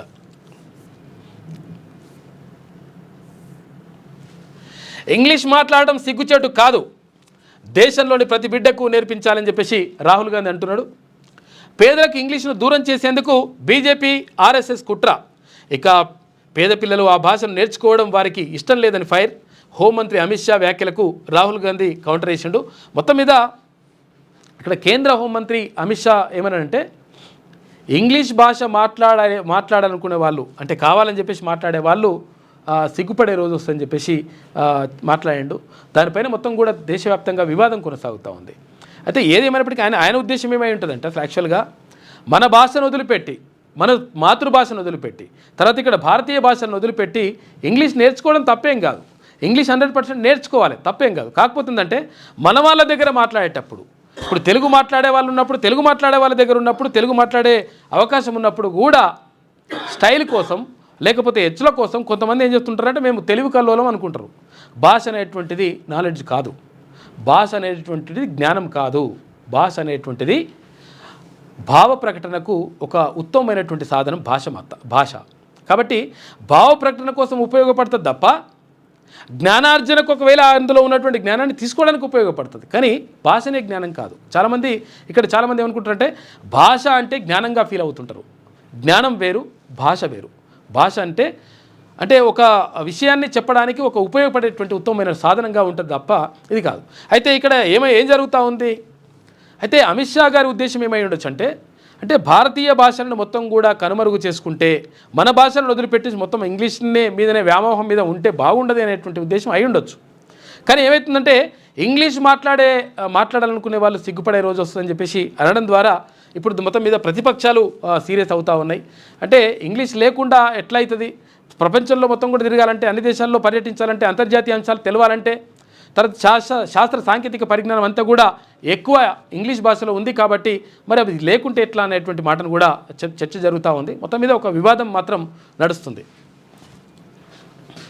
ఇక ఈ విషయంలో వచ్చినప్పుడు మళ్ళీ ఇంకేమంటున్నారంటే మరి మాతృభాష విషయం మాట్లాడుతున్నాం మంచిగా ఉన్నది, భారతీయ భాషల గురించి మాట్లాడుతున్నారు బాగానే ఉన్నది, ఇంగ్లీష్ మనకు వద్దంటున్నారు బాగానే ఉన్నది, మరి తమిళనాడు వాళ్ళు ఏం అడుగుతున్నారంటే మరి మా తమిళనాడు కాదని మీ హిందీని ఎందుకు మాట్లాడాలి మేము, మీ హిందీని ఎందుకు నేర్చుకోవాలి, మేము త్రిభాషా సూత్రాన్ని మేము ఎందుకు పాటించాలని చెప్పేసి అక్కడ తమిళనాడు అడుగుతుంది ఇట్లా టైం వచ్చినప్పుడు. కాబట్టి మాతృభాషల విషయంలో నిజంగా కూడా కేంద్ర ప్రభుత్వానికి నిజంగా అట్లా ఉంటే మంచి అంశమే అది. కానీ అన్ని భాషలకు కూడా అటువంటి ప్రాధాన్యం కల్పించాలి. మేము హిందీ ఒకటే మాట్లాడాలి, హిందీ ఒకటే నేర్చుకుంటే సరిపోతుంది ఇట్లా లేదు కథ. ఎందుకంటే ఉత్తర భారతదేశంలో చాలా రాష్ట్రాలు కూడా ఇక్కడ హిందీ భాషను మాట్లాడతాయి. హిందీ భాష మాట్లాడినటువంటి రాష్ట్రాల్లో ద్విభాషా సూత్రం మాత్రమే అమలు చేస్తూ ఉన్నారు. హర్యానా మినహా హర్యానా రాష్ట్రం ఒకటి ఏం చేస్తుందంటే త్రిభాషా సూత్రాన్ని పాటిస్తుంది. అక్కడ పాఠశాల విద్యా బోధన ఉంటుంది కదా, దాంట్లో ఏం చేస్తుందంటే అక్కడ హర్యానాకు సంబంధించిన అంటే ఆ భాష హిందీ భాషని అంటే మొదటి భాషగా, ద్వితీయ భాషగా వాళ్ళు తెలుగు నేర్చుకుంటున్నారు హర్యానాలో. తర్వాత తృతీయ భాషగా ఇంగ్లీష్ నేర్చుకుంటున్నారు వాళ్ళు ఒకటి తప్ప మిగతా అందరూ ఏ రాష్ట్రం కూడా హిందీ మాట్లాడే మాతృభాషగా ఉన్నటువంటి ఏ రాష్ట్రాలు కూడా త్రిభాషా సూత్రాన్ని అమలు చేయట్లేదు. కాబట్టి దీనిపైన కూడా దృష్టి పెడితే మంచిగా ఉంటుంది కేంద్ర ప్రభుత్వం. అప్పులున్న అభివృద్ధి చేస్తున్నాం, పేదల సంక్షేమానికి కట్టుబడి ఉన్నామని చెప్పేసి మంత్రి వివేక్ వెంకటస్వామి అంటుండు. కాంగ్రెస్ ప్రభుత్వంలో పేదల కష్టాలు ఒక్కొక్కరికి తీరుతున్నాయి. ఇన్ఛార్జి మంత్రిగా ఉమ్మడి మెదక్ జిల్లాను అన్ని రంగాల్లో అభివృద్ధి చేస్తామని హామీ. ఇక సిద్దిపేట జిల్లాలో పర్యటన, ఇందిరమ్మ ఇండ్ల లబ్ధిదారులకు ప్రొసీడింగ్స్ అందజేసింది నిన్న. కొంతమందికి ఆయా జిల్లాల్లో నడుస్తున్నట్టున్నాయి. చాలామందికి ఇందిరమ్మ ఇళ్లకు సంబంధించి కొంతమంది రాలేదు. ఇంకా మా ఆఫీస్ వాళ్ళ ఫోన్లను ట్యాప్ చేసిండ్రు, ఫోన్ ట్యాపింగ్ చాలా భయంకరమైందని చెప్పేసి కేంద్ర మంత్రి కిషన్ రెడ్డి అంటుండు. కాంగ్రెస్ బీఆర్ఎస్ కలిసి నాటకాలు ఆడుతున్నాయి. ప్రతిపక్షంలో ఉన్నప్పుడు సిబిఐ ఎంక్వైరీ కోరిన రేవంత్ రెడ్డి ఇప్పుడు సైలెంట్ అయిపోయారు. బీజేపీని అడ్డుకునేందుకు ఆ పార్టీలు కుట్ర చేస్తున్నాయని చెప్పేసి బీజేపీతోనే తెలంగాణకు రక్షణ అని చెప్పేసి కేంద్ర మంత్రి మాట్లాడాడు. ఇక బండి సంజయ్ ఫోన్ కూడా ట్యాప్, సాక్షిగా స్టేట్మెంట్ రికార్డ్ చేసేందుకు సమయం కోరిన సిట్. సంజయ్ సన్నిహితులు తర్వాత సిబ్బంది ఫోన్లను ట్యాప్ చేసినట్లుగా గుర్తించినట. ఇట్లా ఏం చేసినట ఈ ఫోన్లు ట్యాప్ చేసేటప్పుడు? మరి బండి సంజయ్ ఎవరు, ఈయన ఫోన్ ఎందుకు ట్యాప్ చేస్తున్నారు, అక్కడ రేవంత్ రెడ్డి ఎవరు, ఆయన ఫోన్ ఎందుకు ట్యాప్ చేస్తున్నారు, వీళ్ళ ఈ ఫోన్ ట్యాప్ చేయాల్సిన అవసరం ఎందుకు వచ్చిందంటే వీళ్ళు మావోయిస్టు సానుభూతి పరులు, మావోయిస్టులు వీళ్ళు ఇట్లా రకరకాల పేర్లు చెప్పి చేసినట్ట ఈ దొంగలు. అప్పుడు ఈ ప్రభాకర్ అంటోడు ఇంకో కొంతమంది కలిసి ఫోన్ ట్యాపింగ్ గురించి నాటి డీజీపీకి అంతా తెలుసు, పలువురు సీనియర్ అధికారులకు సమాచారం ఉంది. 5వ రోజు సిట్ విచారణలో ప్రభాకర్ రావు చెప్పిడట. ఈయన పని చేయాలి. రాష్ట్రంలో భూ సమస్యలు 7 లక్షలు. రాష్ట్ర వ్యాప్తంగా 10,954 గ్రామాల్లో ముగిసిన రెవెన్యూ సదస్సులు, భారీగా అప్లికేషన్లు. ఒక్కో గ్రామంలో 100 నుంచి 150 మంది బాధితులు ఉన్నారట. ఇక కొన్ని గ్రామాల్లో 300కు పైన అప్లికేషన్లు. కేటగిరీల వారీగా డివైడ్ చేయాలని నిర్ణయం. సమస్యల పరిష్కారానికి 15 ఆగస్టును డెడ్లైన్గా పెట్టుకున్న సర్కార్. ఏంటంటే ఇప్పుడు ధరణితోటి మొత్తం కూడా దరిద్రం అయిపోయి మొత్తం ఆగమాగం అయిపోయింది కథ. దాంతో ఇప్పుడు భూభారత్ తోటి కొంతవరకు పరిష్కరించాలని చెప్పేసి రాష్ట్ర ప్రభుత్వం భావిస్తూ ఉంది. మరి పూర్తి స్థాయిలో జరుగుతుందా జరగదా అనే విషయం పక్కకు పెడితే కొంతవరకన్నా మన ఉపశమనం జరుగుతుందని చెప్పేసి భావిస్తున్నారు. రాష్ట్ర వ్యాప్తంగా 10,000కు పైగా గ్రామాల్లో నిర్వహించిన రెవెన్యూ సదస్సుల్లో 7 లక్షలకు పైగా భూ సమస్యలు వెలుగులోకి వచ్చాయి. ఒక్కో గ్రామంలో సరాసరి 100 నుంచి 150 మంది బాధితులుండగా కొన్ని గ్రామాల్లో ఈ సంఖ్య 300కు పైనే ఉన్నట్లు వెల్లడైంది. అధికారుల తీరు మెరుగ్గా ఉన్న చోట సమస్యలు తక్కువగా ఉన్నట్టు తెలుస్తోంది. ధరణి పోర్టల్లో పరిష్కారం కాని ఈ సమస్యను ఇప్పుడు భూభారతి చట్టం కింద పరిష్కరించేందుకు రాష్ట్ర ప్రభుత్వం చర్యలు చేపట్టింది. ఇందుకోసం రెవెన్యూ సదస్సును నిర్వహించి దరఖాస్తులు స్వీకరించింది. ఈ సందర్భంగా వచ్చిన దరఖాస్తులను కేటగిరీల వారీగా విభజించి ఆగస్టు 15వ తేదీలోగా అన్ని సమస్యలను పరిష్కరించాలని లక్ష్యంగా పెట్టుకుంది. ఈ నెల 3 నుంచి హైదరాబాద్ జిల్లా మినహా రాష్ట్ర వ్యాప్తంగా అన్ని మండలాల్లో రెవెన్యూ సదస్సులు జరుగుతూ ఉన్నాయి. అయితే ఇక్కడ 85% మండలాల్లో అధిక సమస్యలు ఉన్నాయంట. గతంలో ధరణి పోర్టల్లో పరిష్కారం కాని భూ సమస్యలను ఇప్పుడు భూభారత్ చట్టం అమల్లో భాగంగా పరిష్కరించాలని చెప్పేసి నిర్ణయించినట. మంచి పనే ఇది, జాగ్రత్తగా చేయండి ఇది.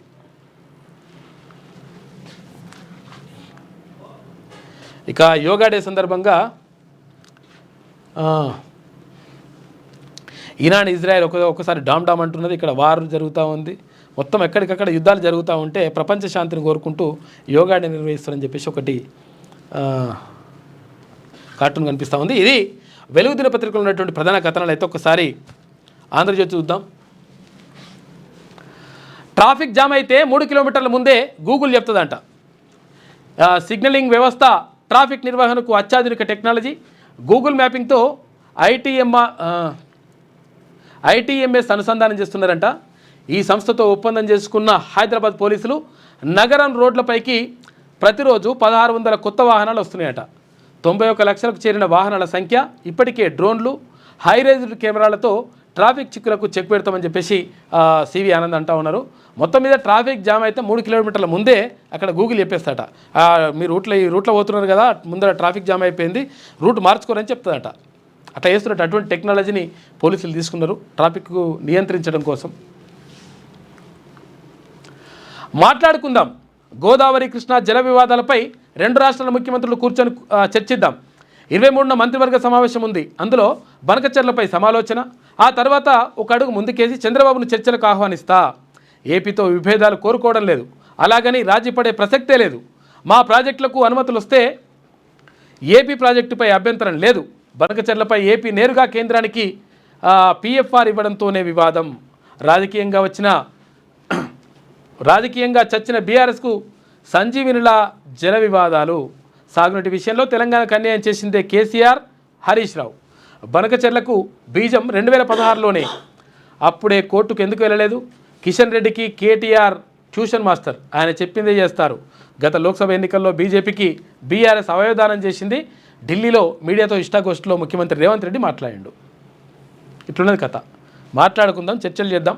ఈ బనకచెర్ల పైన ఏంది కథ ఏంది అసలు? యాక్చువల్గా మా వాటా అంటే తెలంగాణ వాటా బరాబర్ వచ్చిన తర్వాత మీరేమైనా మిగులు జలాలు తీసుకోవద్దంటే ఓకే, కానీ మా జలాల గురించి ఆలోచించకుండా మేము ఇష్టం వచ్చినట్టుగా తీసుకొని పోతాం, మేము ఇష్టం వచ్చినట్టుగా ప్రాజెక్టులు కట్టుకుంటామంటే కుదరదని చెప్పేసి క్లియర్గా ముఖ్యమంత్రి చెప్పిండు. కాకపోతే అసలు కట్టకపోతేనే మంచిది.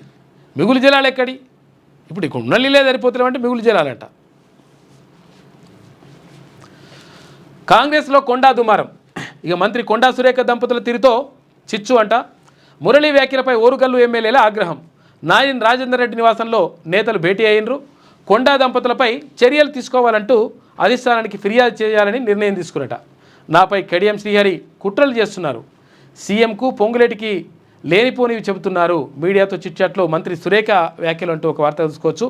మొత్తం మీద ఇక్కడ కొండా మురళి చేసినటువంటి వ్యాఖ్యల నేపథ్యంలో మొత్తం మీద అక్కడ ఉన్నటువంటి ఎమ్మెల్యేలందరూ ఒకటైతున్నట్టు, ఒకటైపోయి ఏం చేద్దాం, ఏం కథ, ఈ పార్టీ నుంచి సస్పెండ్ చేయాలన్నా ఇటువంటి మాట్లాడుతున్నారంట. అయితే ఇక్కడ మంత్రి కొండా సురేఖ ఏమంటుందంటే, నాపై కడియం శ్రీహరి కుట్రలు చేస్తున్నాడు, సీఎంకు తర్వాత పొంగులేటి లేనిపోని చెప్తున్నాడు, మొత్తం మీద నన్ను బదనం చేసేటువంటి ప్రయత్నం చేస్తున్నారని చెప్పేసి ఆమె ఆరోపిస్తున్నది. బూడిద దిబ్బల్లా దుబ్బపల్లి కేటీపీపీతో కాలుష్య కాటు. ఇక భూపాలపల్లి జిల్లాలోని దుబ్బపల్లి గ్రామంలో అంధకారంలో 500 కుటుంబాల భవిష్యత్తు. పొలాల్లో పూడికల బూడిద, పంట తీవ్రంగా దెబ్బతిని పడిపోతున్న దిగుబడి అంట. ఊపిరితిత్తుల వ్యాధులకు గురవుతున్న గ్రామస్తులు పట్టణాలకు వలసబాట పడుతున్నారంట. 19 ఏళ్లుగా అతిగతి లేని పునరావాసం. బూడిద దిబ్బలా మారిపోతుందంట. బూడితో నిండిపోయిన దుబ్బపల్లి పరిసరాలు. దుబ్బపల్లి నిజంగానే దుబ్బ అవుతుందట లెక్క. బండి ఫోన్లు ట్యాప్. ఆయన వాంగ్మూలం కోరిన సిట్. ఇక షెడ్యూల్ చూసి చెప్తామన్న సంజయ్. రాజకీయంగా ఎదుర్కోలేక ట్యాంపింగ్తో కేసీఆర్ కుట్రలకు పాల్పడ్డారనే ఆరోపణ. బాధితులను ఎదురుగా పెట్టి ప్రభాకర్ రావును ప్రశ్నిస్తున్న సిట్.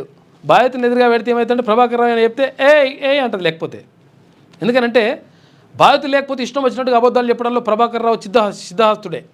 ఎందుకంటే మునగాడు అప్పట్లో. నిజంగా కావలసిన కుట్రలు, కావాల్సిన ఫోన్లు మొత్తం కూడా ట్యాప్ చేసి, ఒకవేళ ఇప్పుడు ఎలక్షన్లు జరిగేటప్పుడు ఎవరైనా డబ్బుల పంపిణీకి కథా కార్యక్రమం అంతా నడుస్తుంటుంది కదా, అవి ఏం చేస్తారంటే ఆడికి పోగానే కథం ఎన్ని కోట్లు పంపిస్తున్నాడని అడిగి పోయి పట్టుకొచ్చేదంట. అడిగి పట్టుకొచ్చేసి తీసుకొని లోపల వేసేసి పైసలు. ఇటువంటి కథలు. లేకపోతే ఎవరైనా మాట్లాడుకున్నాయి రహస్య విషయాలు ఏమైనా ఉంటాయి, అవన్నీ కూడా మొత్తం ఆగమాగం చేసేటప్పుడు. ఇక రాజకీయంగా ఎదుర్కోలేక ట్యాంపింగ్తో కేసీఆర్ కుట్రలకు పాల్పడ్డారు. బాధితులను ఎదురుగా పెట్టి ప్రభాకర్ రావును ప్రశ్నిస్తున్నట సిట్. అప్పటి డీజీపీలు చెప్పినట్టే చేశానని చెప్పేసి ఎస్ఐబి మాజీ చీఫ్ అంటున్నాడు. పలువురి వాంగ్మూలాలు నమోదు చేసిండ్రు. 410 మార్కులు వస్తే కన్వీనర్ కోటాలో ఎంబీబీఎస్ సీట్ వస్తుందంట. రాష్ట్రంలో జనరల్ కేటగిరీ విద్యార్థులకు అవకాశం. బీసీలకు 335 నుంచి 400 వరకు, ఎస్సీలకు 350 నుంచి 365 వరకు మార్కులు, ఎస్టీ కేటగిరీలో 360 నుంచి 375 మధ్య మార్కులు వస్తే ఛాన్స్ ఉంటుందంట. రాష్ట్రంలో సర్కారీ వైద్య కళాశాలల్లో 4090 సీట్లు ఉన్నాయి. ఎయిమ్స్లో సీటు దక్కాలంటే 560కి పైగా మార్కులు రావాలి. ఆల్ ఇండియా మెడికల్ సైన్సెస్లో రావాలంటే. ట్రంప్ ఆహ్వానాన్ని కాదని వచ్చా. కెనడాలో ఉన్నప్పుడు అమెరికా అధ్యక్షుడు ఫోన్ చేశారు. వాషింగ్టన్ రమ్మన్నాడు. ఫోన్ చేసి మాట్లాడుకుందామన్నారు. అయితే జగన్నాథుడి కోసం వినమ్రంగా తిరస్కరించా అని చెప్పేసి ప్రధానమంత్రి నరేంద్ర మోడీ అంటుండు. భువనేశ్వర్లో 18,600 కోట్ల రూపాయల పనులు ప్రారంభించిన ప్రధానమంత్రి. పాక్ వైమానిక స్థావరాలపై ట్రంప్ కన్ను. ఇరాన్ అంశంలో మద్దతు ఇవ్వాలని సూచన. మీ సైనిక వైమానిక స్థావరాలను వాడుకుంటాం, ప్రతిగా మీకు మా రక్షణ టెక్నాలజీని, 5వ తరం జెట్లను, అత్యాధునిక ఆయుధాలు ఇస్తామని చెప్పేసి అంటున్నాడు ట్రంప్. చూసుకో ఎటువంటి లంఘకథలు ఉన్నాయో. భారీగా ఆర్థిక సాయం కూడా చేస్తాం. పాకిస్తాన్కు అమెరికా అధ్యక్షుడు ఆఫర్ చేసిండు. ఇరాన్కు చైనా ఆయుధాలు. ఇక ఇజ్రాయెల్కు 14 సైనిక రవాణా విమానాల్లో ఆయుధాలు సరఫరా చేసిన అమెరికా, జర్మనీ. అక్కడ ఇరాన్కి వీలు చేస్తుంటే, చైనా చేస్తుంటే, అక్కడ ఇజ్రాయెల్కు జర్మనీ, అమెరికా చేస్తూ ఉన్నాయి. భారత్ను కాల్పుల విరమణ కోరింది మేమే. పాక్ ఉప ప్రధాని ఇషాక్ దార్ ఒప్పుకున్నాడట. మొత్తం మీద మేమే రిక్వెస్ట్ చేసినాం భారత్ని. ఎందుకంటే మా మీద బాంబులు వేసే పరిస్థితి ఉండే, ఆగమాగం ఉండే, కాబట్టి మేము రిక్వెస్ట్ చేసినాం. రిక్వెస్ట్ చేస్తే భారత్ ఒప్పుకున్నదని చెప్పేసి పాక్ ఉప ప్రధాని చెప్తున్నాడు. పేదలు ఇంగ్లీష్ నేర్చుకోవడం బీజేపీకి నచ్చదు. వారి పిల్లలు మాత్రం విదేశాల్లో ఉన్నత చదువులు చదువుకుంటారు. అమిత్ షా వ్యాఖ్యలపై రాహుల్ విమర్శలు. ఇక ఇంగ్లీష్ నేర్చుకోవడం సిగ్గుపడే అంశం కాదు, అది సాధికారతను కల్పించే భాష. విభిన్న భాషలు దేశంలో భిన్నత్వంలో ఏకత్వానికి ప్రతీక అని చెప్పేసి డెరెక్ ఒబ్రెయిన్ అంటున్నాడు. మొత్తం మీద పేదలు ఇంగ్లీష్ నేర్చుకోవడాన్ని బీజేపీకి నచ్చదని చెప్పేసి అక్కడ రాహుల్ గాంధీ అంటున్నాడు. మిలిటరీ కాలేజీలోకి 4 అగంతకులు. నకిలీ ఐడీలతో చొరబాటుకు 2 యువకులు 2 మహిళలు వచ్చిరట. వారిని పట్టుకున్న సెక్యూరిటీ సిబ్బంది పోలీసులకు అప్పగించినట్ట, రిమాండ్కి తరలించారు. ద్విచక్ర వాహనాలకు ఏబిఎస్ అంట వచ్చే జనవరి నుంచి తప్పనిసరి.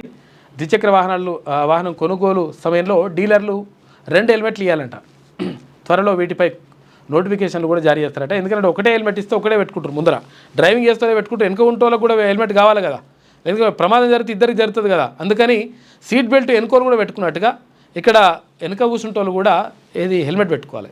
హెల్మెట్ అనేటువంటిది మనకు నిజంగా కూడా ప్రాణాలను రక్షిస్తుంది. చాలామంది హెల్మెట్ లేకుండా ఒట్టినే పోతుంటారు మొత్తం. ఎందుకంటే హెల్మెట్ లేకపోతే ఇది పుచ్చపండి లెక్కనే, కింద కొడితే కథం అవుతుంది లెక్క. జస్ట్ ఏదైనా తాకితే చాలా డేంజర్ ఉంటుంది. చాలా ప్రమాదాల్లో కూడా తలకు దెబ్బ తాకే చాలామంది చనిపోయినటువంటి పరిస్థితి కనిపిస్తుంది. కాబట్టి ఈ తలకు దెబ్బ తాకకుండా ఉండాలనుకుంటే హెల్మెట్ ధరించాలి. అదేంటంటే స్టైల్ కోసమో కొంతమంది రకరకాలుగా ఇట్లా హెల్మెట్ లేకుండా ప్రయాణం చేస్తుంటారు. 9 నెలల కనిష్టం మౌలిక వసతుల్లో కీలకమైన 8 రంగాలకు వృద్ధి రేటు 0.7%. 2024 ఆగస్టు తర్వాత ఇదే అత్యల్పమంట. హైదరాబాద్కు BMD కవచం, ఖండాంతర క్షిపణుల నుంచి రక్షణ ప్రతిపాదనలపై కేంద్రం కసరత్తు చేస్తూ ఉంది. రాష్ట్ర రాజధానిలో పలు కేంద్ర ప్రభుత్వ రక్షణ సంస్థలు ఉన్నాయి. ఎందుకంటే మన దగ్గర NFC ఉన్నది, తర్వాత ఇక్కడ చాలా మనకు ఇక్కడ ఆయుధాలకు సంబంధించినటువంటి ఉన్నాయి.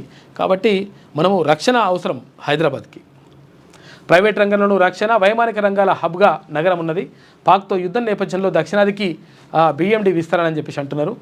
దేశ రక్షణలో కీలకమైన ఖండాంతర క్షిపణి రక్షణ BMD వ్యవస్థను హైదరాబాద్కు కూడా విస్తరించాలని కేంద్ర ప్రభుత్వం భావిస్తున్నట్లు సమాచారం. ముఖ్యంగా పాకిస్తాన్తో ఇటీవల జరిగిన యుద్ధం నేపథ్యంలో ఈ అంశంపై గట్టిగా కసరత్తు చేస్తున్నట్లు తెలిసింది. యుద్ధం సందర్భంగా హైదరాబాద్ లక్ష్యంగా పాకిస్తాన్ ఓ క్షిపణిని ప్రయోగించిందని, మన సైన్యం ఆ క్షిపణిని హర్యానా సమీపంలోనే కింద పడేసిందంట, లేకపోతే డేంజర్ అవుతుండే అని చెప్పేసి అంటున్నారు. కాబట్టి హైదరాబాద్ను కాపాడుకోవాలని చెప్పేసి కేంద్ర ప్రభుత్వం భావిస్తుందంట. మంచి పని ఇది. ఇది ఆంధ్రజ్యోతిలో ఉన్నటువంటి ప్రధాన కథనాలు. అయితే ఒకసారి మన పత్రికను చూద్దాం. శనార్థి తెలంగాణ. ప్రభుత్వ పెద్దల గురించి తెలియదు, అప్పటి డీజీపీ చెప్పారు, అందుకే ట్యాబ్ చేశా, నేరాన్ని ఒప్పుకున్న ప్రభాకర్ రావు. చూసుకోయే కథ ఎట్లున్నది అన్నది. అప్పటి సర్కార్ పెద్దల పాత్రపై మౌనం, తెలియదు, గుర్తులేదు, మర్చిపోయా, మళ్ళీ అవే సమాధానాలు వల్లే వేసిన వైనం. ప్రభాకర్ రావుకు సిట్ కౌంటర్ వ్యూహం, ఇక ఎక్కువ మంది సాక్షుల వాంగ్మూలాలు నమోదు, కస్టోడియల్ ఎంక్వైరీపై దర్యాప్తు అధికారులు నజరేస్తున్నారట. చేస్తేనే తెలుస్తుంది. సుప్రీం కస్టోడియల్ విచారణకు అనుమతిస్తే మరిన్ని విషయాలు బయటకు వస్తాయనే భావనలో సిట్ ఉన్నదంట. అందుకే ట్యాపింగ్ కేసులో పక్కా ప్రణాళికతో ముందుకు వెళ్తున్న దర్యాప్తు బృందం. ఫోన్ ట్యాపింగ్ కేసులో కీలక పరిణామం చోటు చేసుకుంది. శుక్రవారం ట్యాపింగ్ కేసులో సిట్ ముందు హాజరైన ప్రభాకర్ రావు దాదాపు నేరాన్ని ఒప్పేసుకున్నట్లు సమాచారం. ఫోన్ ట్యాపింగ్కు పాల్పడింది వాస్తవమేనని, కానీ అప్పటి డీజీపీ ఆదేశాల మేరకే ట్యాపింగ్ చేయాల్సి వచ్చిందని క్లారిటీ ఇచ్చారు. అయితే అప్పటి ప్రభుత్వ పెద్దల నుంచి ఏమైనా ఆదేశాలు వచ్చాయా అనే ప్రశ్నకు మాత్రం ఆయన సమాధానం చెప్పకుండా మౌనంగా ఉండిపోయినట్టు తెలుస్తోంది. ప్రభుత్వ పెద్దల గురించి తనకి ఎలాంటి సమాచారం తెలియదనే చెప్పినట్టు సమాచారం. సిట్ అడిగిన చాలా ప్రశ్నలకు ప్రభాకర్ రావు వీలైతే దాటవేయడం, లేదంటే గుర్తులేదు, తెలియదు, మర్చిపోయా అంటూ డొంక తిరుగుడు సమాధానాలు చెప్పినట్టు తెలుస్తోంది. అయితే ప్రభాకర్ రావును సిట్ ఇప్పటికే ఈ నెల 9, 11, 14, 19 తేదీల్లో విచారించింది. ఈ 4 రోజులు పాటు ఆయనకు వ్యతిరేకంగా ఉన్న సాక్ష్యాలను ఆయన ముందు పెట్టి దర్యాప్తు అధికారులు ఆయన ప్రశ్నించారు. అయితే ఈ 4 రోజుల్లో పెద్దగా విచారణలో పురోగతి లేకపోయినప్పటికీ నిన్నటి విచారణలో మాత్రం ట్యాప్ చేసిన అంశాన్ని ప్రభాకర్ రావు అంగీకరించినట. అయితే ప్రభాకర్ రావు నేరాన్ని అంగీకరించినప్పటికీ వాస్తవ విషయాలను మాత్రం చెప్పడం లేదనే భావనకు సిట్ వచ్చేసింది. ఈ నేపథ్యంలో ప్రభాకర్ రావు ద్వారా కీలక విషయాలు రాబట్టాలంటే సుప్రీంకోర్టు నుంచి ఆయన కస్టోడియల్ విచారణకు అనుమతి కోరడం ఒక్కటే ఉత్తమమైన మార్గమని వాళ్ళు భావిస్తున్నారంట. మరి ఏం చేస్తారో కాక మొత్తం మీద అంగీకరించిందట చేసినాని. స్థానిక ఎన్నికలకు మరింత ఆలస్యం, రిజర్వేషన్ల పంచాయతీ తేలితేనే ఎలక్షన్స్ అంట. సర్కారుకు 42% టెన్షన్ పట్టుకున్నది. 42% కోసం బీసీ సంఘాలు పట్టుబడతా ఉన్నాయి. స్థానిక ఎన్నికల్లో 42%పై క్లారిటీ ఇవ్వాలని డిమాండ్. ఏం చేయాలో తెలియక ప్రభుత్వం తర్జన పడతా ఉంది. ఎల్లుండి కేబినెట్ సమావేశం ఉంది. స్థానిక ఎన్నికల నోటిఫికేషన్పై అనుమానమేనంట. స్థానిక సంస్థల ఎన్నికలు మరింత ఆలస్యమయ్యేలా ఉన్నాయి. బీసీలకు 42% రిజర్వేషన్ల కల్పన వ్యవహారం లోకల్ బాడీ ఎన్నికలను వెనక్కి నెట్టేస్తుంది.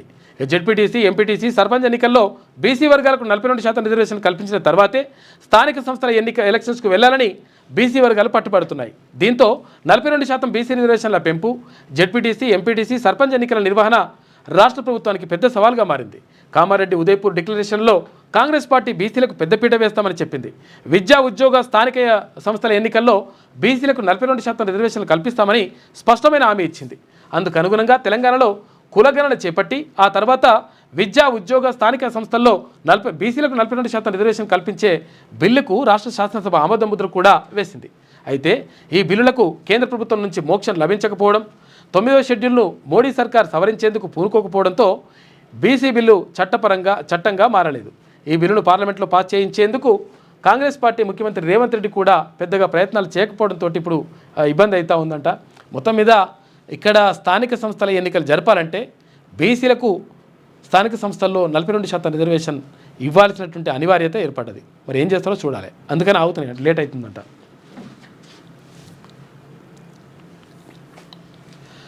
యోగా డే ఆధునికతకు ప్రాచీన భారతం అందించిన కానుక యోగా. యూజ్ సంస్కృత మూలం నుంచి పుట్టిన యోగా శబ్దం. యోగా అంటే కలయిక, ఐక్యం, మనసు శరీరాన్ని జతపరిచే అద్భుత ప్రక్రియ. ప్రాణాయామం, ధ్యానములను కలిపి ప్రాణశక్తిని ఉత్తేజపరచడం యోగా ప్రత్యేకత.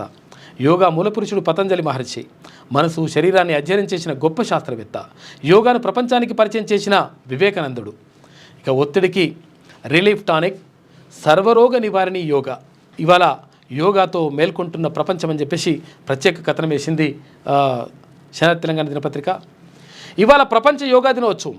కోట్లాది మంది ప్రజలు ప్రపంచవ్యాప్తంగా యోగాను ఉత్సవంగా జరుపుకునే రోజు.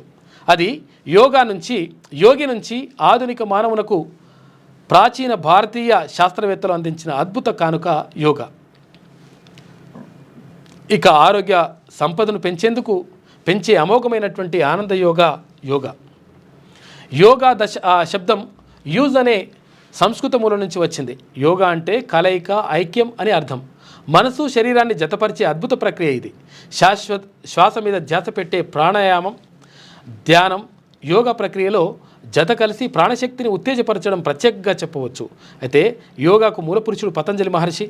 ఆధునిక యుగంలోని వారు సైతం అబ్బురపడేలా మనసును శరీరాన్ని అధ్యయనం చేశారు పతంజలి మహర్షి. ఆ రెండింటి మధ్య ఉన్న అవినాభావ సంబంధాన్ని శాస్త్రీయంగా అధ్యయనం చేశారు. మనసు శరీరం ఆరోగ్య కలయికలోని జీవన మాధుర్యాన్ని రుచి చూపించిన శాస్త్రవేత్త మన పతంజలి మహర్షి అని చెప్పేసి ఒక ప్రత్యేక కథనం కనిపిస్తూ ఉంది. ఇవాళ అంతర్జాతీయ యోగా దినోత్సవం సందర్భంగా శుభాకాంక్షలు. అందరూ కూడా యోగా చేయండి, మంచిగా ఉంటుందంట. ఇక్కడ ఏంటి సూర్య నమస్కారాలు అవన్నీ కూడా చేస్తూ ఉంటారు, అవన్నీ కూడా మంచి అంట. చంద్రబాబుతో చర్చలకు సిద్ధం. కేబినెట్ భేటీ తర్వాత చర్చలను ఆహ్వానిస్తాం. అయితే ఎవరి ప్రయోజనాల కోసం తెలంగాణ హక్కులను వదులుకోబోం. కేంద్రానికి PFR ఇచ్చే ముందు తెలంగాణతో చర్చించి ఉంటే సమస్య ఉండేది కాదు. అయితే కిషన్ రెడ్డికి KTR private tuition master, Harish Rao కేసీఆర్ల అబద్ధాలకు దేవుడు కూడా ఆశ్చర్యపోతాడు. చచ్చిన బీఆర్ఎస్ను బతికించడానికే నీళ్ళ అంశాన్ని వాడుకుంటున్నారు. మీడియా చిట్చాట్లో ముఖ్యమంత్రి రేవంత్ రెడ్డి మాట్లాడాడు. ఇంగ్లీష్తోనే సాధికారత, భాష నేర్చుకోవడం సిగ్గుచేటు కాదు, ప్రతి బిడ్డకు ఆంగ్లం నేర్పించాల్సిందే. అమిత్ షా వ్యాఖ్యలకు రాహుల్ గాంధీ కౌంటర్ వేసిందట. ఇక బోనస్ బోగసేనా? సన్నవడ్ల బోనస్పై సన్నాయి నొక్కుడేనా? 1160 కోట్ల రూపాయలు విడుదల చేయలేదు. 4.04 లక్షల మంది రైతులకు చెల్లించలేదు. మాజీ మంత్రి బీఆర్ఎస్ ఎమ్మెల్యే హరీష్ రావు అంటున్నాడు. మారణహోమం ఇంకెన్నాళ్ళు? ఆపరేషన్ కగార్ను వెంటనే ఆపాలి. మావోయిస్టులతో చర్చలు జరపాలి. పాకిస్తాన్తో చర్చలు చేస్తారు. మన దేశ పౌరులు మావోయిస్టులతో చేయరా? ఈ ద్వంద్వ నీతి సరికాదు. ఎమ్మెల్సీ తీన్మర్మలన్న మావోయిస్టు అగ్రనేత గాజర్ల రవికి నిన్న నివాళులు అర్పించిండు. అక్కడ భూపాలపల్లి జిల్లాకి అక్కడ వెళ్ళి వాళ్ళ సొంత గ్రామానికి వెళ్ళేసి గాజర్ల రవి ఊరికి వెళ్ళి ఆయన అంత్యక్రియల్లో పాల్గొన్నాడు ఎమ్మెల్సీ తీన్మర్మలన్న.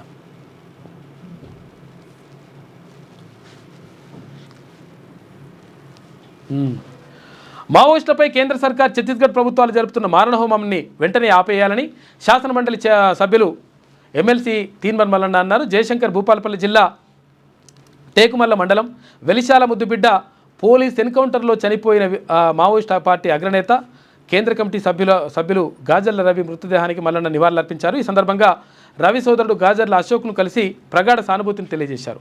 అనంతరం మీడియాతో మాట్లాడిన మల్లన్న కేంద్ర ప్రభుత్వ విధానాలను తీవ్రంగా తప్పుపెట్టారు. ఉందా అంటే చూడు సార్ విజువల్స్ పంపించినవా?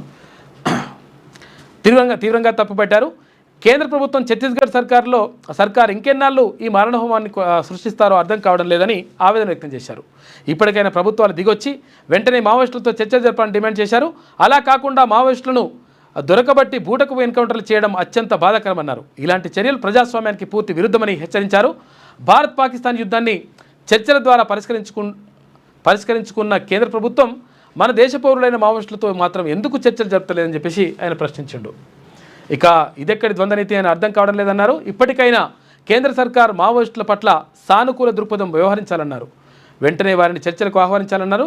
మల్లన్న వెంట బీసీజేఏసీ నేత హరిశంకర్ గౌడ్, సుధగని హరిశంకర్ గౌడ్, తర్వాత ఓదేలు, తెలంగాణ రాష్ట్ర తీన్మన్మల్లన టీం రాష్ట్ర అధ్యక్షుడు మాదం రజనీ కుమార్, తీన్మన్మల్లన టీం భూపాలపల్లి జిల్లా అధ్యక్షుడు రవి పటేల్, టీం సభ్యులు తదితరులు అందరూ కూడా నిన్న పాల్గొన్నారు కార్యక్రమంలో.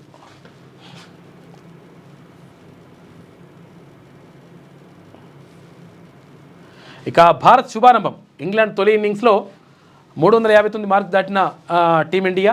భారత్ 3 వికెట్లకు 359 పరుగులు చేసింది.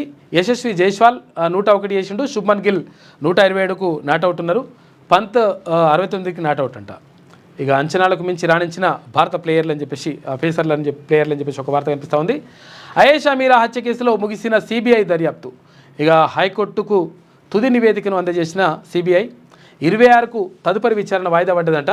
18 సంవత్సరాలుగా తెలుగు రాష్ట్రాల్లో చర్చనీయాంశంగా కేసు ఉన్నది. సిబిఐ నివేదికపై సర్వత్రా ఉత్కంఠ నెలకొని ఉన్నది. అయేషా మీరా ఇక్కడ ఏది విజయవాడలో హత్యకు గురైపోయింది. క్లాస్ రూమ్లోనే మొత్తం కూడా నరికి చంపేసిండ్రు ఆమెని. అయితే అక్కడనే హాస్టల్లో చంపేసిన తర్వాత రక్తపు మడుగులో ఉండిపోయింది. అయితే అక్కడ సత్యం అని చెప్పేసి ఒక పిల్లగాన్ని తీసుకొచ్చేసి వీడే హత్య చేసిండని చెప్పేసి తీసుకొచ్చి వాడిని 10 ఏళ్ళు జైల్లో పెట్టి 10-12 ఏళ్ళు జైల్లో పెట్టి కాళ్ళు చేతులు మొత్తం కూడా కొట్టి పడేసిండ్రు. లాస్ట్కి వస్తే నువ్వు నిర్దోషి అని చెప్పేసి మళ్ళీ పంపించేసారు ఆ పిల్లగాన్ని. అసలు యాక్చువల్గా ఆ పిల్లగానికి సంబంధం లేదు. అయితే అట్లా ఇప్పుడు మరి దర్యాప్తు జరిగిందంట. మరి ఏం జరుగుతుంది, సిబిఐ నివేదికలు ఏముంటుంది, ఏం కథ అనేది తేలాలి. చూడాలి మరి ఏం జరుగుతుందో.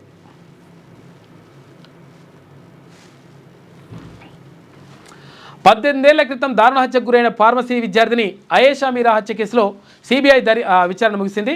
వివరాల్లోకి వెళ్తే అయేషా మీరా హత్య జరిగిన నాటి నుంచి ఈ కేసు అనేక మలుపులు తిరిగింది. 2007 డిసెంబర్ 27న విజయవాడ దగ్గర ఇబ్రహీంపట్నంలోని శ్రీ దుర్గా లేడీస్ హాస్టల్లో 17 ఏళ్ల బి ఫార్మసీ విద్యార్థిని అయేషా మీరా వాష్రూమ్లో దారుణంగా అత్యాచారానికి గురై హత్య చేయబడింది. రక్తంతో నీట మునిగి హత్యకు గురైన స్థితిలో కనిపించింది. ఇక ప్రారంభంలో స్థానిక పోలీసులు ఈ కేసును దర్యాప్తు చేసి 2008లో పీడితుల సత్యం బాబు అనే వ్యక్తిని అరెస్ట్ చేశారు. 2010లో విజయవాడ మహిళా కోర్టు అతన్ని హత్య ఆరోపణలతో 10 సంవత్సరాలు జైలు శిక్ష విధించింది. కానీ 2017లో హైదరాబాద్ హైకోర్టు సత్యం బాబును నిర్దోషిగా ప్రకటించి పోలీసుల దర్యాప్తులో లోపాలను ఎండగట్టింది. దీంతో అయేషా తల్లిదండ్రులు న్యాయం కోసం హైకోర్టును ఆశ్రయించారు.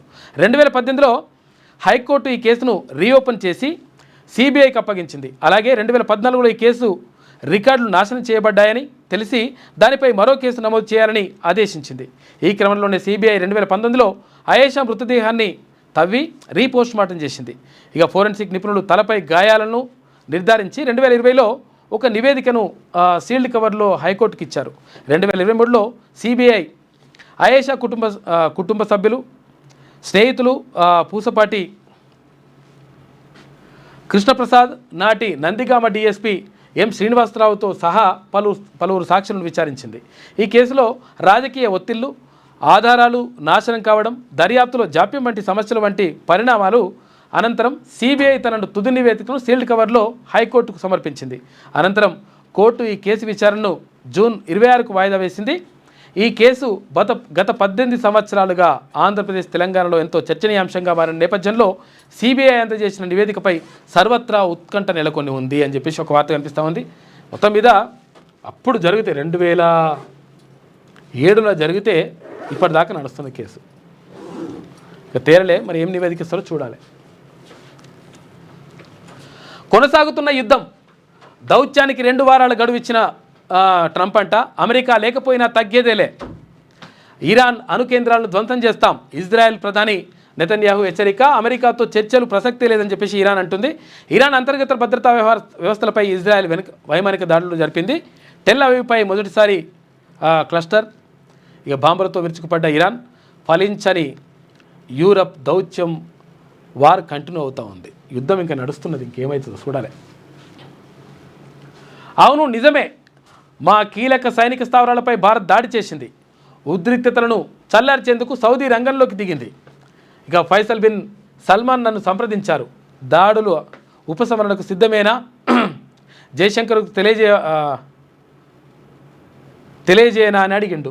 నేను సరే సోదరా అని చెప్పాను. పాక్ ఉప ప్రధాని విదేశాంగ మంత్రి ఇషాక్ దార్ వెల్లడించిండట. ఇన్నాళ్లకు నిజం ఒప్పుకున్న పాకిస్తాన్. మేమే ఆపమని చెప్పేసి రిక్వెస్ట్ చేసినాం, దండం పెడతామన్నాం భారత్ని, అందుకని ఆపేసానని చెప్పి చెప్తున్నాడు అమ్మ నిన్న మనోడు కాకాడు.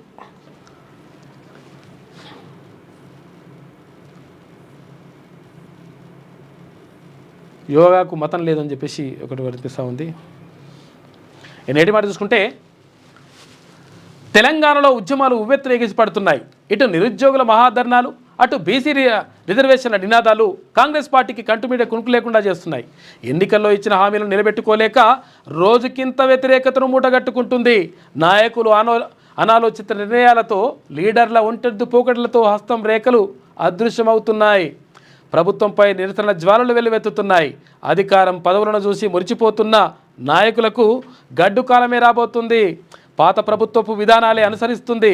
నిరుద్యోగులకు జాబ్ క్యాలెండర్ వేయకుండా, బీసీలకు 42% రిజర్వేషన్ అమలు చేయకుండా స్థానిక ఎన్నికలకు వెళితే కాంగ్రెస్ పార్టీ బొక్కబోర్లా పడడం ఖాయం. ఇప్పటికైనా చేసిన తప్పులను సరిచేసుకొని ముందుకెళ్తేనే కాంగ్రెస్ పార్టీకి ఏమన్నా లాభం అని చెప్పేసి పెద్దపల్లి రాజన్న హెచ్చరికతోటి ఒకటి రాసినట్లుండు నేటి మాట. ఇక రిజర్వ్డ్ స్థానాల్లో గెలిచిన ప్రతినిధులు ఏ వర్గ ప్రయోజనాల కోసం పనిచేస్తారు.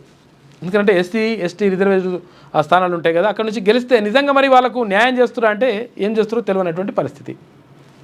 గంటా సోమన్న రోజుకొక మంచి వ్యాసాన్ని రాస్తున్నాడు. ఇక భూభారతిలో దరఖాస్తులు స్వీకరించేందుకు గడువు పెంచాలని చెప్పేసి అడుగుతున్నారంట. ప్రజాస్వామ్య పాలనా గర్భంలో ఇన్ని పాపాలు దాగి ఉంటాయని మానవుడు ఏనాడైనా ఊహించాడని చెప్పేసి గుండమల్ల సత్యనారాయణ ప్రత్యేక వ్యాసం రాసిండు. ఎందుకంటే ఇక్కడ ఆపరేషన్ కగార్కి సంబంధించి రాసినట్టుండు.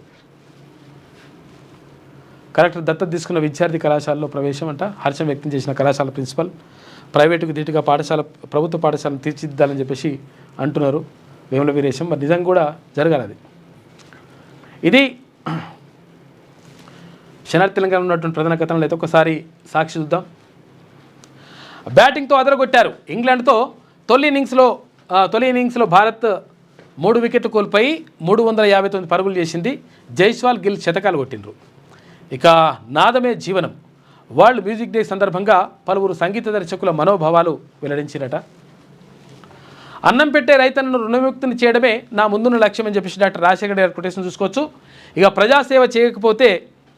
నిత్యం ప్రజాసేవ చేయకపోతే ప్రశాంతంగా నిద్రించలేనని ప్రధానమంత్రి నరేంద్ర మోడీ శుక్రవారం బీహార్ పర్యటనలో వ్యాఖ్యానించారు.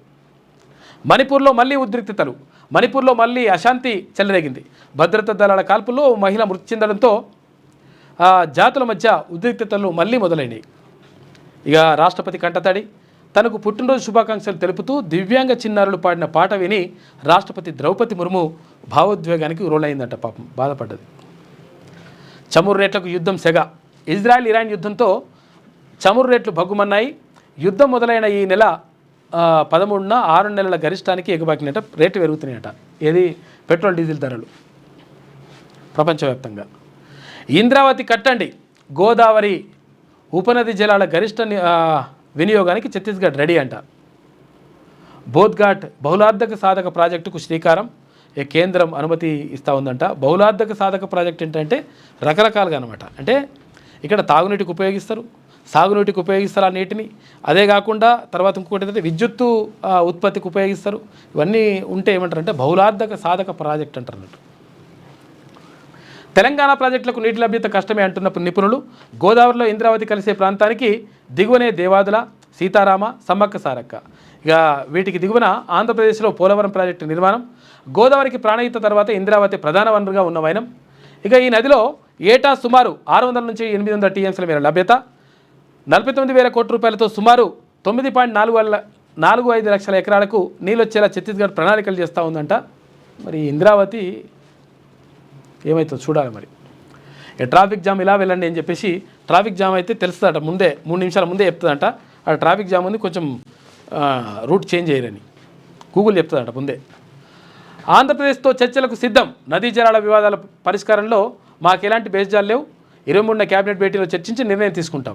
అవసరమైతే నేనే స్వయంగా చంద్రబాబును ఆహ్వానిస్తా. ఢిల్లీలో మీడియాతో చిట్చాట్లో సీఎం రేవంత్ రెడ్డి మాట్లాడాడు. మోదీ సీట్లో కూర్చోవాలంటే చంద్రబాబు సహకారం కావాలి. బాబు మళ్ళీ గెలవాలంటే గోదావరి నీళ్లు కావాలి.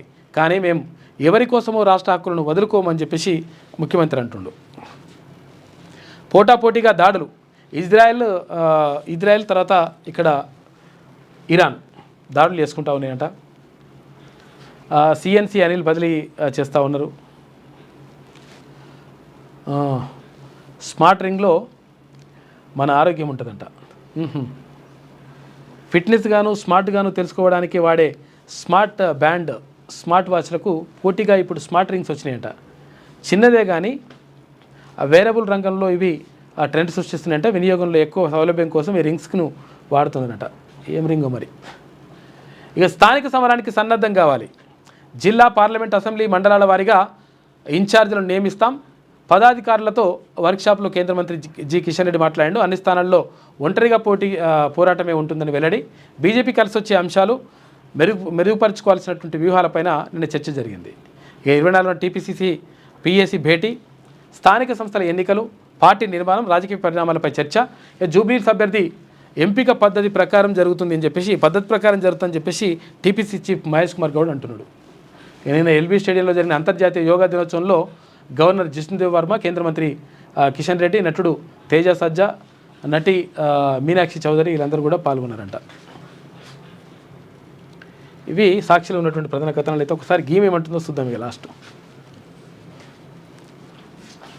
ఏమంటది? శ్రీ విశ్వాసు నామ సంవత్సరం ఉత్తరాయణం, గ్రీష్మ ఋతువు, జ్యేష్ఠమాసం, కృష్ణపక్షం, తిథి దశమి ఉదయం 7:19 వరకు, తదుపరి ఏకాదశి తెల్లవారుజామున 4:26 వరకు ఉంటుందంట. నక్షత్రం అశ్విని రాత్రి 7:50 వరకు, వర్జ్యం సాయంత్రం 4:08 నుంచి సాయంత్రం 5:36 వరకు. ఇక పునర్వర్జ్యం కూడా ఉంటుందంట. తెల్లవారుజామున 4:34 నుంచి తెల్లవారుజామున 5:59 వరకు. రాహుకాలం ఉదయం 9 గంటల నుంచి ఉదయం 10:39 వరకు ఉంటుందంట. దుర్ముహూర్తం ఉదయం 5:49 నుంచి 43 నుంచి 7:19 వరకు. అమృతకాలం పగలు 1 గంట నుంచి 1:12 నుంచి 2:40 వరకు ఉంటుందంట. తెలంగాణ గంగా అవతారం అని చెప్పేసి ఈయన కాక ఈయననే భగీరథుడు, ఈయననే అన్నీ చేసినట్టుగా ఇట్లా పోటు వేసేసి పెద్ద కథన వేసినట్టుంది ఈమె. ముగ్గురు మిత్రుల ముప్పేట కుట్ర, బనకచెర్ల వెనుక అసలు కథ ఇది. ఏదో జరుగుతున్నది, ఇదేం బరి తెగింపు అని చెప్పేసి ఒక స్పెషల్ కథన వేసింది. కానీ ఈ బనకచెర్లని కథ అంతా వేసింది రాయలసీమ రతనాలసీమ వేస్తున్నది కూడా కేసీఆర్ కాకనే. తెలంగాణకు తీరని ద్రోహం, గోదావరి జలాల తరలింపునకు రాజకీయ క్రీడ, మూకుమ్మడి రాజకీయంలో మన హక్కులపై కత్తి, ఢిల్లీలో వ్యూహాలు, చిట్చాట్లు, వల్లెంపులు, కొట్టాడాల్సిన వేళ బెదిరింపులు, సంధి మాటలు, రేవంత్ పూటకో మాట అని చెప్పేసి ఇవే ఇట్లా రాసుకొస్తుంది అన్నట్టు లెక్క.